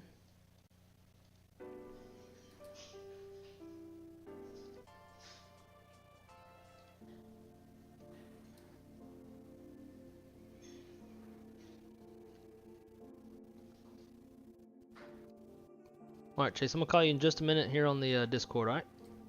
Alright, no problem. Alright, bud. Oh, look at that float.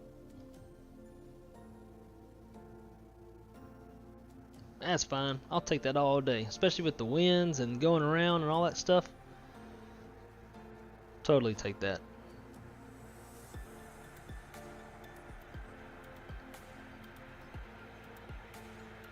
That's definitely the floater, though.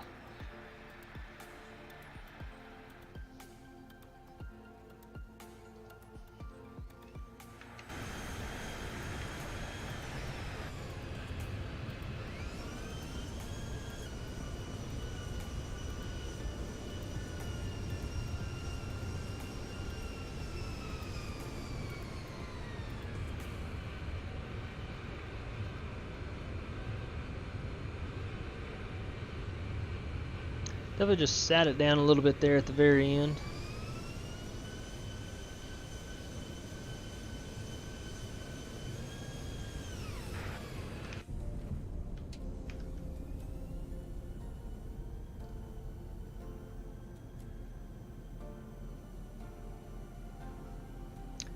Damn right it is. Absolutely the best livery they got. All airlines. Well, we'll say Alaska's got a pretty good one too. The one that's in my little intro thing.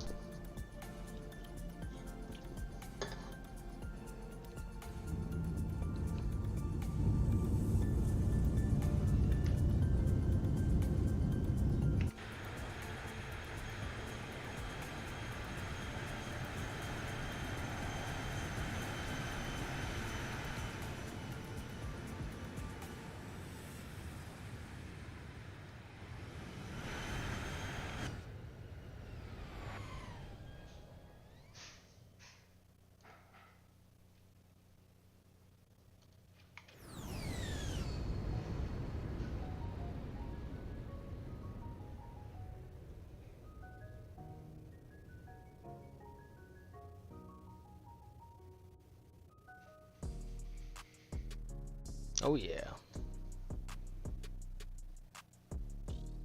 Ooh, I haven't seen that. I will have to Google that. That sounds pretty damn kick-ass.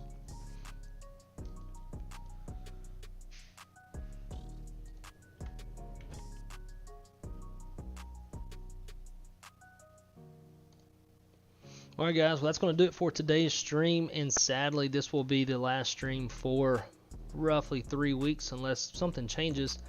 This will be the last one for 3 weeks. I've got 7 days at work, 7 days at home in Louisiana to visit family, and then another 7 days at work, and then we'll be back here to probably do some MD11 streams, maybe some Tolus 340, and if I want to get real frisky and really want to push my brain to the limits, maybe the Embraer 175, 195, something like that. But as always, I can't tell enough how much I enjoy hanging out with y'all, providing a little bit of content, but more so the conversations and the fun that we have during these streams. I am going to greatly miss y'all over the next 3 weeks. It only takes a couple days before the flight sim itch starts to itch about as bad as, I don't know, genital herpes, I guess.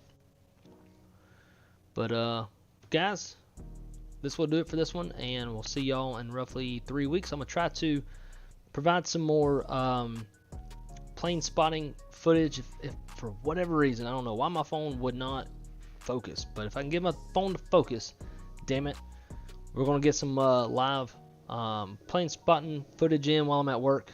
And since I will be flying in about a week, I'll see what kind of cockpit footage, that kind of stuff, what I can get for y'all. Obviously I have to be careful with what I post, but we'll see if I can't get y'all something good. And I'll be posting pictures and stuff in the Discord while I'm out traveling around. So anyways, guys, y'all have a great 3 weeks, and I'll see y'all on the next one, whenever the hell it is. Miss y'all already, and take care. See ya.